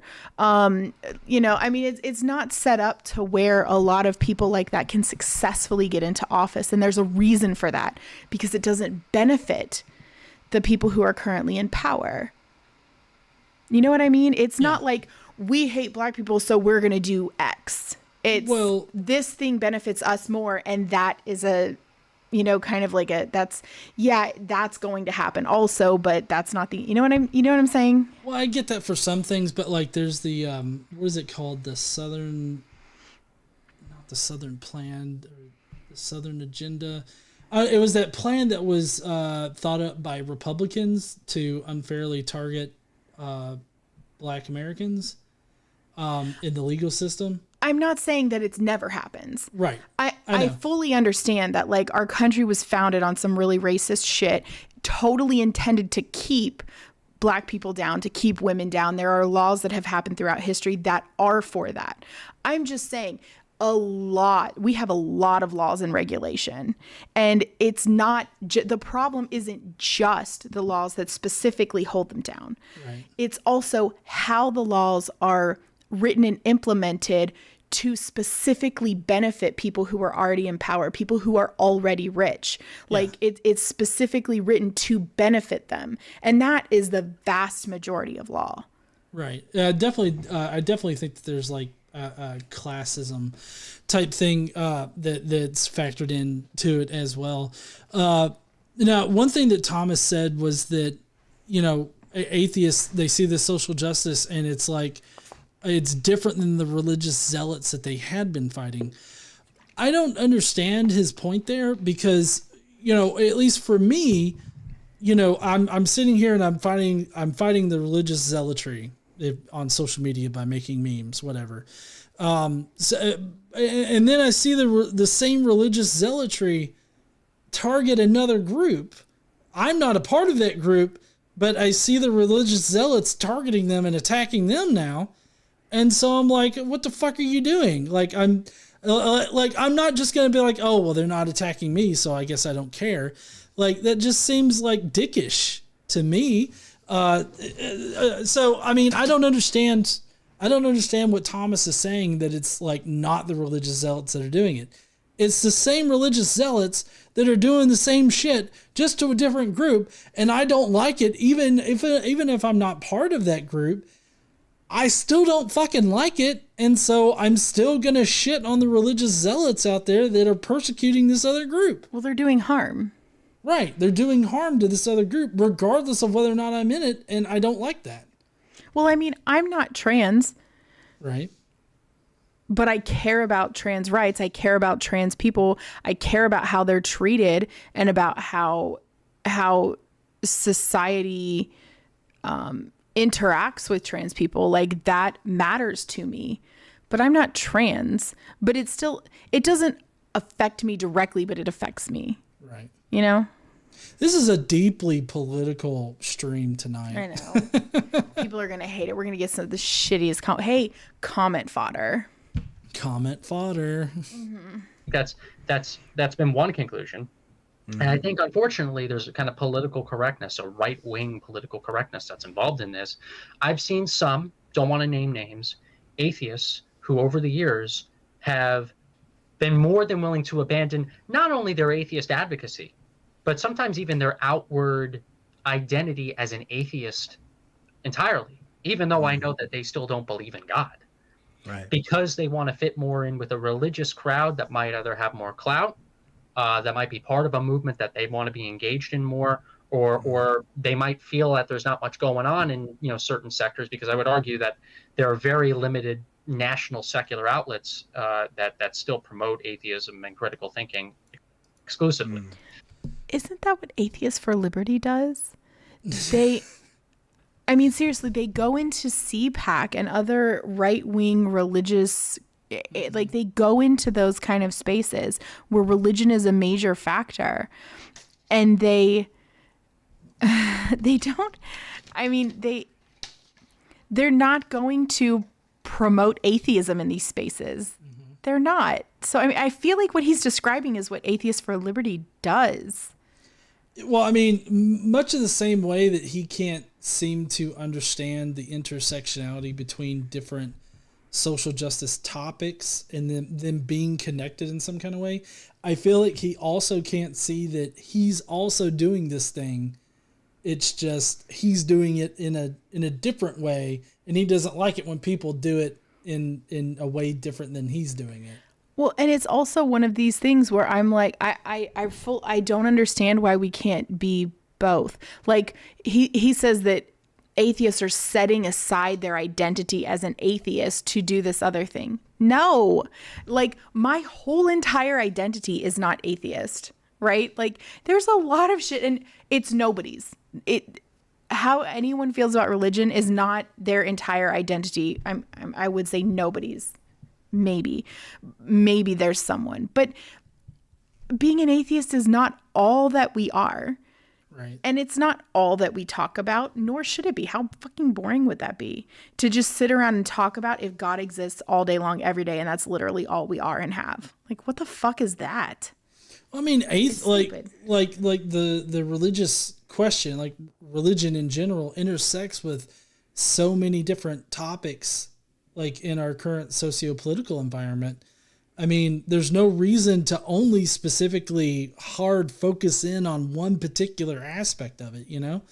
And, I feel like what Thomas is actually complaining about here, and I think it's later on in this interview that we'll let play out. But later on, Thomas talks about, I think that he's talking about like right-wing leaning atheists that are throwing in with religious zealots to be to fight against wokeism or whatever. I think he actually uses the word wokeism. Is he defining Atheists for Liberty in that section? So that's what it sounds like. It does kind of sound like it. I just wanted to make the point that we've worked with religious organizations in the past. Like one of the first big fundraising things we did with the peanut butter, that was with a religious organization. Yeah. I don't think that you specifically only have to work with like atheist or secular organizations to do good in the world. There's obviously religious organizations out there that do good. You just have to be careful. Right. It's I would say that it's kind of like a minefield working with religious organizations, because like a lot of the times religious organizations, they have to justify it by saying, oh, well, we're going to go out here and we're going to do this, but we're going to proselytize to them the entire time. I had a guy one time say that he would go down to like South America and stuff, and the way that he would proselytize to people would be like, hey, can you translate this for me? And it would be a card that had like the whole Jesus Christ sort of spiel on it in their native tongue. And he would ask them to read it, and that's how he would proselytize to them. Well, I mean, example, Kids to Love that we do for Christmas every year, that I don't know that I would call, I mean, they're Christian. They're Christian people. I don't know if their thing is designated as a Christian organization, but it is not the focus of their work. The focus of their work is taking care of foster children in Alabama. That is the focus of their work, and everything is focused on that. And when you help, when you go and volunteer, there's no talk about religion. You know, it's all about the kids. And so whether or not they're Christian, whether or not that's where they draw their motivation for what they do from, is not relevant to the good that it does. You know what I mean? And they're not proselytizing. I've never heard anybody do that in anything we've done with them. And I mean, we've gone and done putting together the boxes for the kids at Christmas. We've gone and we've wrapped presents for the kids. We've done several things and with them, and that's never been a topic of conversation. Right. So, I mean, it's not like we can't work together. We can work together on tons of stuff. You know, atheists and pagans work together a lot on a lot of social justice and religious freedom type of stuff. And that's fine. We can work together on things like that. That can be set aside. I think things that some people won't set aside is foundational differences on like decency and human rights. I think those are things that are difficult to set aside. I agree. And Thomas seems to be very concerned with atheists apparently shedding their atheism in order to work with religious groups. But why? You don't have to do that. Every religious thing we've worked with knows we're atheists. Mm-hmm. We tell them. The peanut butter people, we definitely told them. Yeah, and after they ask us about the cat sacrifices in our basement, we're fine. I think it was just that one woman at your work that did that, though. And it was rabbits. It was rabbits? Yeah. I didn't even deny it. I just said I don't have a basement. We did that back. I don't even have a basement. So a lot of them have been more than willing to go into religious spaces, but also abandon their identity, that they held in the past because they felt that one fight is now greater than the other. I guess that's possible. In my view, my experience, it's more that, well, it's, sometimes people agree with each other and they don't realize that they agree for different reasons. And those different reasons don't really come out for a while, so you'll get, for example, a ton of people saying, oh my God, this woke stuff, right? This is racist. And everybody goes, yeah, it is racist. And we go, we should do something about it. And they go, yeah, we should do something about it. Okay, great. Now you feel like you've got this team, this coalition. But the minute you start getting to work on, what exactly you should do about it, you have wildly diverging opinions about what the best tactics are and the strategies and all that kind of stuff. What, should you just, fight fire with fire, or should you put out the fire with water? Like, what's the best approach? And then it becomes a matter of temperament and all kinds of other motivations too. There are people who are motivated by, clout or personal gain or whatever it is, because that it fulfills some need that they have. And that's part of it too. I've noticed that it's mostly on like Sheedy's side of it that I've seen the whole, doing this for clout, however cringy that word is, doing this for recognition and for like that kind of stuff. Because, I got that sense from like Sherlock. I felt like Sherlock was trying to do things. I know for a fact that Sherlock cared more about like people knowing his name and like knowing him, like popularity. Yeah. Because I remember back when he was a nobody, like, well, he's a nobody now. He had a minute. I'm not even sorry about ruining it. Yeah. But he would constantly message me, getting me to like share his content, and he would share his content and like tag it Michael Sherlock. Like he would have his own quotes like on a picture, and he would say Michael Sherlock. Yeah. And it's like that right there. And like it like to make a meme and like you're making a statement, like fine. And like I've done that plenty of times. And I think that there's been one occasion where somebody else has made a meme about something I've said. I have never at all ever made a meme of me having a quote that I've said and like done Godless engineer. And so, I mean, I just think that it's weird that, you know, like they're sitting there on this podcast and they're talking about these things, but the only thing that I hear is them describing like atheists for liberty. I mean, yeah. I mean, I guess they talk about what they know, right? Mm-hmm.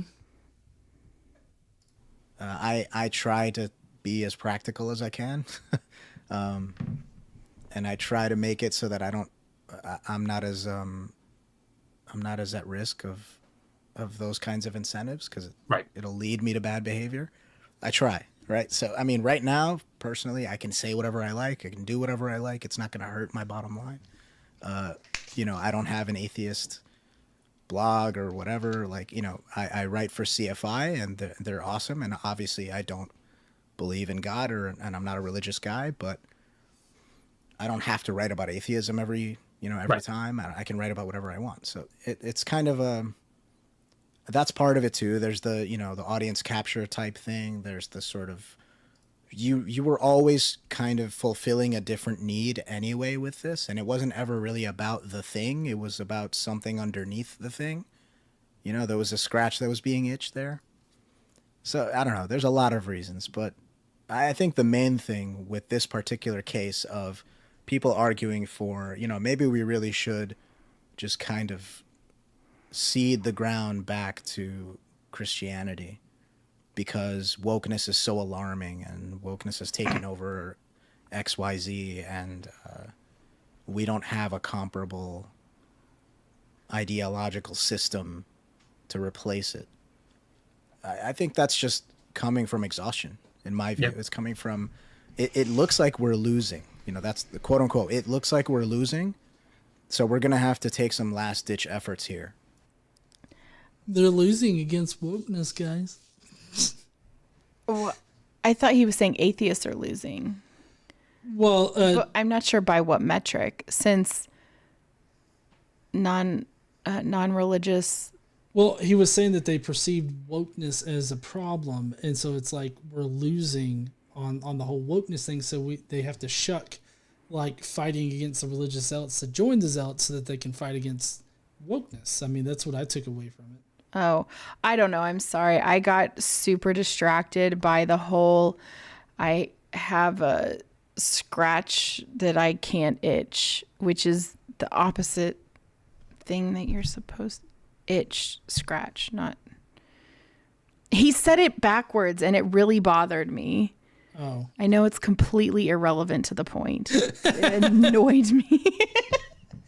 But I mean, I feel like you know that there, you know, some I can see some people that hate progressivism and social justice enough to, you know, support, you know, religious zealotry. I mean, I kind of feel like any atheist out there that's supporting Donald Trump for president or Ron DeSantis, they are willing to sacrifice their own rights, like, as somebody that doesn't believe in God.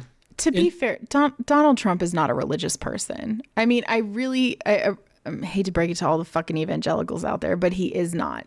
No, he's not, but he's used by the religious right. He is. Trump is not the, don't want to say Trump is not the problem. When it comes to religion, Trump's not a religious person, but he, like you said, he's used by the religious and puts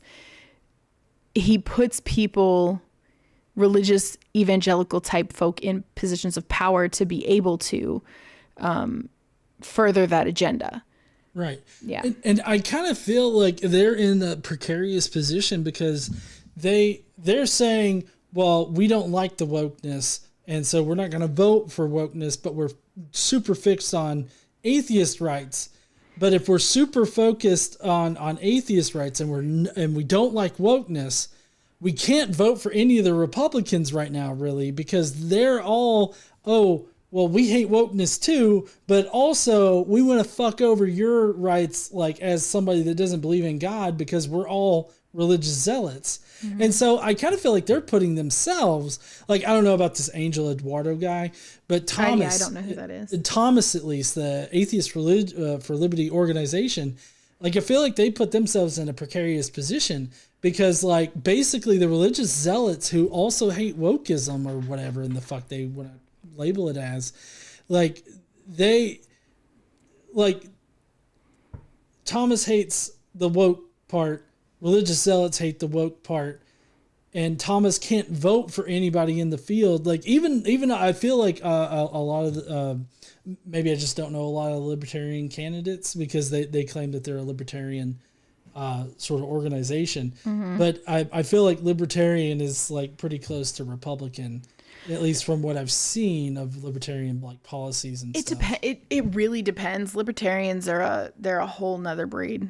We don't even need to go into that. But so I've also had some issues with this particular thing you're talking about.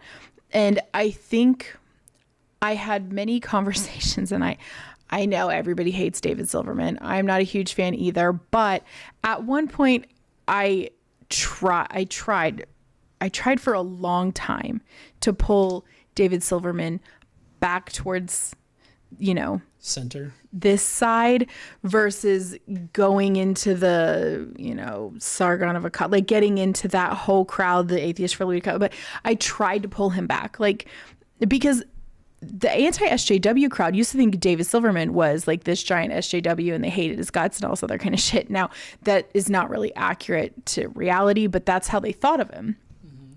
So he kind of, in public opinion, kind of shifted, right? He shifted right. And so I tried for a long time to pull him back, to get him back.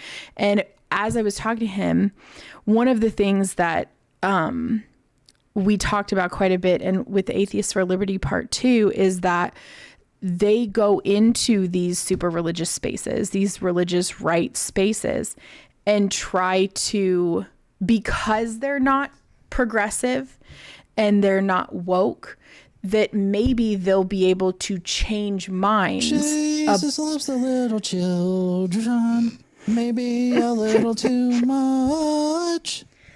That maybe they'll be able to change minds about atheists and about people who aren't exactly super, super, super conservative, like, which, I mean, I feel like most of them kind of are, but from their perspective, they don't think they are, right? So I think they think we'll make a difference by going into these spaces and being likable and changing minds from inside instead of standing outside judging them for what they're doing. That's just, in a nutshell, that's how it has been explained to me, as to how they perceive themselves and their goal for what they're doing. Right, but here's how I feel like that would go with that particular tactic, and that's that the religious people might pat you on the shoulder and be like, you're not sacrificing babies in your basement, you're an okay person, but you still can't run for office because you don't believe in a magical wizard in the sky. Right. And I mean, it's like, I like you, but you can't run for office now because I control everything and you got to believe like I do. What they're doing is not going to be effective. They can't see that, but because they think that friendly conversation and friendly interaction with those folks is progress, but it isn't. And it's one of those love the sinner, hate the sin things. They're not going to change. You are not going to change them by trying to be their friend, right? For the most part. Now, are there some who, I mean, I have heard stories where, so and so has never met a gay person, and then they do, and then their perspective starts to change because they didn't know. So worlds were open to them. Is it possible that happens occasionally? Sure, I'm not saying it isn't, but they're not going to make societal changes by playing nicey nice with the fucking Nazis. Like, they're just not. Well, and I mean, I think that works on an individual level, like what you talked about, like somebody meeting a person. But the people, I feel, that are like working against, all of these social justice topics, including normalizing atheism and protecting atheist rights, I feel like they already understand, like, gay people and all that. They just don't like them. And it's like, no matter of personal interaction with these groups is going to change these people, because fundamentally they're against like the entire idea of anything that's not in their particular belief set. Yeah, I mean, you and I together have had very nice interactions with Greg Locke, have we not? Yeah, that crazy fuck. Yes, but, and even before he went so the direction he's gone. You have been blessed by Christ. Now go forth interrupting and me suck my constantly. Welcome to my world. Go ahead. Oh, I was just saying, welcome to my world. Were you done talking? Oh, no. I was just going to say that, like, before, yes, Syrian Locke is a bad person. Before he went so far the direction he is now, I mean, we were even going to work together on helping homeless people in Nashville, because I have no problem working side by side with a religious person to help people who are in need. I have no problem doing that, feeding people, housing people, clothing people, making sure kids have every fucking thing that they need. Like, I have no problem working with religious folks to do that kind of stuff. And if that would have panned out, that would have been great. But he went absolutely apeshit crazy. And so though we have had nice interactions with Greg in distant past, right? It didn't change his mind, meeting us and, we're nice and doing good things and whatever else. That didn't change his mind about atheists. Right. Because, I mean, what Greg Locke does is performative. Yeah. Like, he's not doing it to, like, make peace with people of different belief sets. He wants to force everybody to believe the same thing that he does, regardless of whether or not he likes you as a person. Mm-hmm.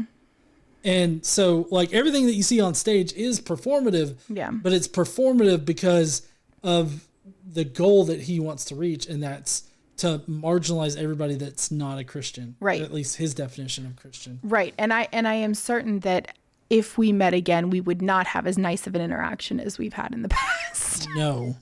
Especially after all the shit that came out about him and his ex-wife. It's a lot. Yeah, it's a lot. This was quite some time ago.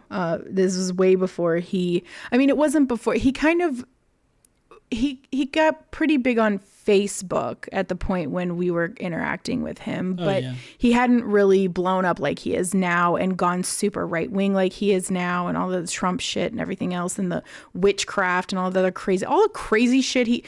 That wasn't, I mean, this was the point where he was like yelling about, I don't know, Islamic people and Target bathrooms and whatever. Yeah, it was teaching Islam in high school and stuff. It was like way back then. So yeah. You know who I haven't heard from in a long time? Josh Feuerstein. Yes, that's who I was thinking about. Joshua Feuerstein. That fat fuck. I haven't heard from him in ages. Everybody was like, why are you giving him attention? Why are you blowing him up? It's like, you think that my measly 20,000 subscriber YouTube channel is going to like somehow convince people to follow Feuerstein? No, it's not happening. Anyways, all right. There's just like a few seconds left here at the end. I think Thomas is going to speak up. And now the enemy of my enemy is my friend. Oh no, there was no more thing. So that's gonna be it for Atheists for Liberty, and hopefully we will never cover those motherfuckers again. But anyways, so completely political tonight, fulfilling that political part of the Godless Engineer. I've had it on my banner before. I know. So all of the right wing people who followed and are now mad, unfollow. Oh yeah. They totally has. Like, I didn't realize you were a liberal. Oh, I'm sorry. Did all of my donations to very liberal causes not clue you into this idea? I mean, it's fine. Unfollow. Your shitty comment is not going to change us. Fuck off. So yeah, we that's gonna be it for tonight. All in all, obviously, I don't share the same view as Thomas Sheedy, and I understand that he's a little aggravated at some, I guess, atheists throwing in with religious people in order to fight wokeism, I guess. I mean, but again, I feel like they, placating to religious people in that, they also are fighting against progressive things, or at least are downplaying like the effects of white Christian nationalism on our society. I feel like they're only exacerbating the problem, and it's basically them shooting themselves in the foot and then complaining about being shot in the foot. He's literally describing his own org. Yeah. And so, anyways, very political show tonight. I hope you guys appreciated a little bit of political shit being thrown into the mix here. If you will, please go down below and let me know what y'all thought about Thomas's positions, about anything that he said, or that first video that we went over that had no connection whatsoever to the topic of this live stream. Let me know down below, and while you're down there, why don't you smash that like button and subscribe if you like this kind of content. Or the dislike button, that's fine too. Yeah, it's all engagement. We're about to go to the Skeptic Mafia comments right now. If you want to hear from the Skeptic Mafia, please hang on. But if you don't, we're gonna be that's gonna be it. And I guess we will see you heathens later. Don't forget to stand up and use your voice. Bye, heathens. But please don't go, because we are going to be going over the Skeptic Mafia comments, which we've only got a few Skeptic Mafia comments tonight. And but none are held. I just checked. Okay. None are held, so let's head on over here. Boom! Already up there. All right, we got Jester, who says, honestly, I just heard that some people sat on a fence for a minute and then went back to their friends because buzzwords are scary to them. Every time someone talking about the fight against wokeism at this point, I just hear a bunch of people raising their hands in unison and saying something akin to "failed Clitler." Clitler University? I'm not sure what failed Clitler University would be. I went to the University of Kentucky. I mean, and George Washington. Yeah. Yeah. I would probably lead with that one. Hey, I loved my time at UK. It was fun. I mean, I had what? How much do you remember? I mean, I lived there. I was told that we went mudsliding while drunk before a football game. I was told about. There's pictures somewhere. Probably can't put them on the video. No. Let's say a school that checks if you can find a really obvious body structure and not a demonetizing political party. Join the Skeptic Mafia, and you too can make up bullshit colleges for GE to read about and get cool emojis to play with. Join now and you can make it to the July Skeptic Hangout. That's right, because that's happening next weekend. Woo-hoo. In the afternoon sometime that I will reveal next week. So join now to know what time that is. Next up is Command Cyborg, who says, "Hello world. Oh no, boys and girls, this is gonna be dumb, but it shouldn't be, but it still is. It looks like the guys of this channel got their definition of woke right from the scribblings of Fox News or the like. Just goes to show, just as the science denying kinds of theism seems to have a problem understanding, atheism isn't necessarily mutually exclusive nor synonymous with skepticism, rationalism, as well as believing in different forms of woo.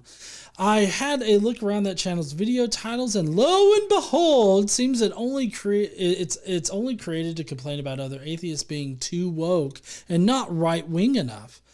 Oh, and by the way, my enemy's enemy might well be my enemy also, or something neutral. But that's just par for the course in this case, I guess. Anyways, as always, consider the whale peen, and I hear from a bad authority that's 15 foot long. Smash all the buttons, ring-a-ding-dong. What? Ring-a-ding, ring the ding. Sorry. Ring the ding dong. Dong. So as far as the shilling goes, I'll say that if you join the Skeptic Mafia, you can pick the video. You can help pick the video that we do on Friday nights. So if you want to try to steer us away from these conversations, become a Skeptic Mafia member. But do know that we will only do the wokiest of woke things with your money. I didn't vote for this video. That's all, folks. Thank you and good night, world. Transmission terminated. Thank you so much there, Command Cyborg. Next up is Deus Ex Tomato, who's got the best ASCII. Well, atheists aren't obsessed with social justice. Atheists just have more fucking empathy than you do and want equality. It's sad that Christians, of all people, have no empathy and instead are galloping towards fascism. And I don't mean their definition of fascism. I mean actual fascism. I could write an entire book on this, but I'm going to stop myself right there and drop some ASCII.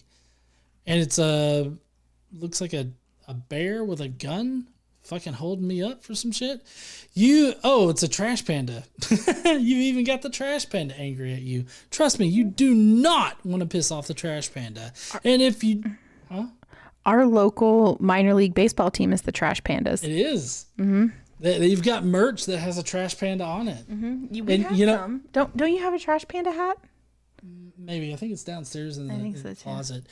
But the reason why they were able to name it Trash Panda is because they took a poll from the surrounding area. Yeah, everybody voted for Trash Panda. The news put out a poll. They used the local news source to put out a poll and say, "Hey, what do you want the teams to be called?" And then people submitted a whole bunch of shit, and then there was this big voting on which ones would be the finalists. And then once you had the finalists, there was a vote on that, and the Trash Pandas fucking won, and they literally did it. Yeah, worse. I love the Huntsville Trash Pandas. What? Yeah, ridiculous. I've never seen a game. And I'm probably never going to go to a game. That's because you don't care about the sports ball. I don't care about the sports ball, but I mean, I just love that they're named the Trash Pandas. Mm-hmm. Anyways, and if you don't want to piss off the Trash Panda or piss the Trash Panda off, go ahead and drop a like, pick up that subscribe, ring the bell, and as always, remember the Oxford comma. And if you're feeling especially charitable, join the Skeptic Mafia. Trust me, it'd be awesome if you did. Anyways, remember, real engineers index at 1. No, they fucking don't. Damn. It's 0. Okay, I'm just saying. That's where it starts. It's with 0. And that's how it should be taught in elementary schools. You know, it's funny. I was actually building some shit on SharePoint today. And I was like, you used to be able, so in this certain web part, in this section of the page, you could add web parts, and you used to be able to click on the title bar of the web part and drag it up and down to change the order, but you can't do that anymore, which I haven't tried to done it in a long time, but I tried to do that and change the order of the web part. I couldn't fucking do it, and I was so pissed because I couldn't figure out how to do it. So I went into like the advanced settings and shit, and you know what I had to do? Change the index. And the very first one, I was like, but it's 1. And the first one had to be 0. Uh-huh. It did. Uh-huh. That's how it should be taught. Engineers do not index at 1. I'm just telling you. It only took me a second. I was like, oh yeah, we got to make it 0. The first one is 0. And so then I was like, okay. And then I got it all moved around where it needed to be. Okay. See? Indexing at 1 saved you. Anyways, remember, Casey is almost always right, even if she's wrong. Eat your fucking fruits and vegetables, drink some goddamn water, and tomatoes are fucking delicious. Yeah, I've got several bottles that I fill up on a regular basis, and I just chug everywhere. Water. Huh? What? That I leave everywhere? Mm-hmm. I've got 1, 2, 3. If you count that one, it's 3. Why would I not count that one? It's literally a water bottle. Because I'm not looking in that direction. Anyways, thank you, Tomato. Appreciate you. The Barely Bearable Atheist says folks are saying woke today while we're only a little while ago saying Antifa, which is short for anti-fascist. Maybe attacking people for being anti-fascist made it a little obvious what you were pro. Yeah, I feel like if you follow that back, like the folks that are saying woke today were saying Antifa a while ago, and before that they were like, you know, fuck SJW shit, and before that it was Heil Hitler. That was. I'm saying it was a jump. I get that it's a jump, but I didn't want to go through all of the different things to get back to Heil Hitler. But I mean, that's where you're going back to. Thank you, Barely Bearable Atheist. Appreciate you. And then we got Mr. Hanachek who says, "What in the fuck did I just watch?" Kind of feel like he said stupid is as stupid does, and it's okay because we're all stupid together. What's your opinion on this?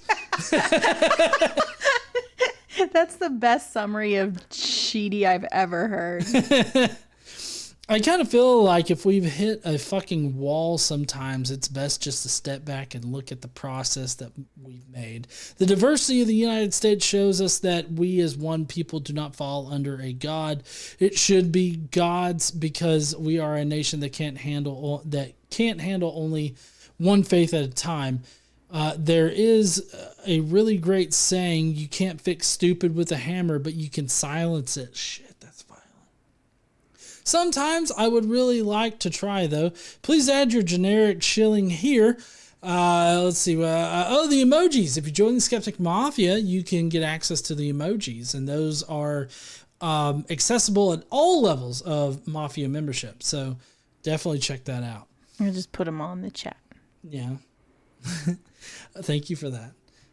And remember, Casey is almost always right, and she's on the mic when she's on the microphone. I personally miss her laughing at the stupidity of others that GE decides to read out. You know what's fucking crazy too? Is this is Hanachek, right? Yeah. That motherfucker left midstream, and I'm on this whole time, and he left midstream today. Mm-hmm. Damn it. Dislike. Dislike. He's gonna come back. Feeling and listen underappreciated, Hanachek. I'm going to get a message later from Hanachek. I'm just giving him shit. It's fine. That's going to be it. That's the last one that we got, none held for review. So thank you so much there, everybody, for tuning in tonight, giving me your thoughts and everything. It was lovely having KC on once again. Was it? It took longer. You did less shit and it took longer. Well, we also had 3 videos that we went through. Oh yeah, 2 were Sheedy, weren't they? Yeah. I don't know if y'all know this, but when you get to heaven, your moral actions are not judged. You're only judged for believing in me. Thank you. You're dealing out. Sorry. Yeah. Let's see. Let's see. I've got 3 super chats to read out. Nee sent 2. The first one says, in open primary states, to be sure to vote for another Republican candidate to torpedo Trump and DeSantis, like they voted for Obama 08 to torpedo Hillary. I'm not even going to lie. That's what I did in the last primary. I took a Republican ballot. Well, because we can in Alabama. Well, right. I mean, in our area, like it's pretty pointless to vote in the preliminary ones. In the primary for Democrats, right. Unless you have somebody that you really want to win, like one Democrat that you really want to win over the other. Like it's just, I feel like it's more prudent to get a Republican ballot, and I'm gonna vote for whatever fucking Democrat there is over the all of the wackadoo Republicans that we have down here. So like, I try to choose the least bad, but I also found it very difficult to vote for any of them. I struggled. That was the longest I've ever been at the ballot. Like that's the longest it's ever taken me to fill out a ballot. Yeah. And Nee also said coalition of marginalized people against the status quo. Yeah, I feel like that would be a good coalition to form. Jester then said, you mean I made that whole clit jest that went over your head just for Hail Hitler to be said anyway? Hail Hitter. Hail Hitter? Oh, well, tied to the show that saved me. I'm so sorry. I totally missed that joke there, Chester. That's my own idiocy there. But anyways, I really appreciate everybody that has sent in super chats tonight. You guys are awesome. Thank you so much for supporting the show here, as well as helping us support very woke social justice topics, including the LGBT or the Transgender Law Center. That we're going to be donating to this month. So thank you guys so much for that. Next week, we're going to be having just some more videos posting over there on Godless Engineer Clips. We've got videos and shorts, like YouTube shorts, posting every single day. So if y'all, want more specific topics, a diverse set of topics being posted every day, short form, just go on ahead over there to Godless Engineer Clips. That's what you type in the search bar to find, or maybe look in the description. I can't remember if I got it down there. Anyways, just go check that out and you'll be able to get some really great shit. And I guess we will see you heathens later. Don't forget to stand up and use your voice. Bye, heathens. Bye, woke motherfuckers. Bye, woke motherfuckers. So I'm going to end it that way from now on. Yeah.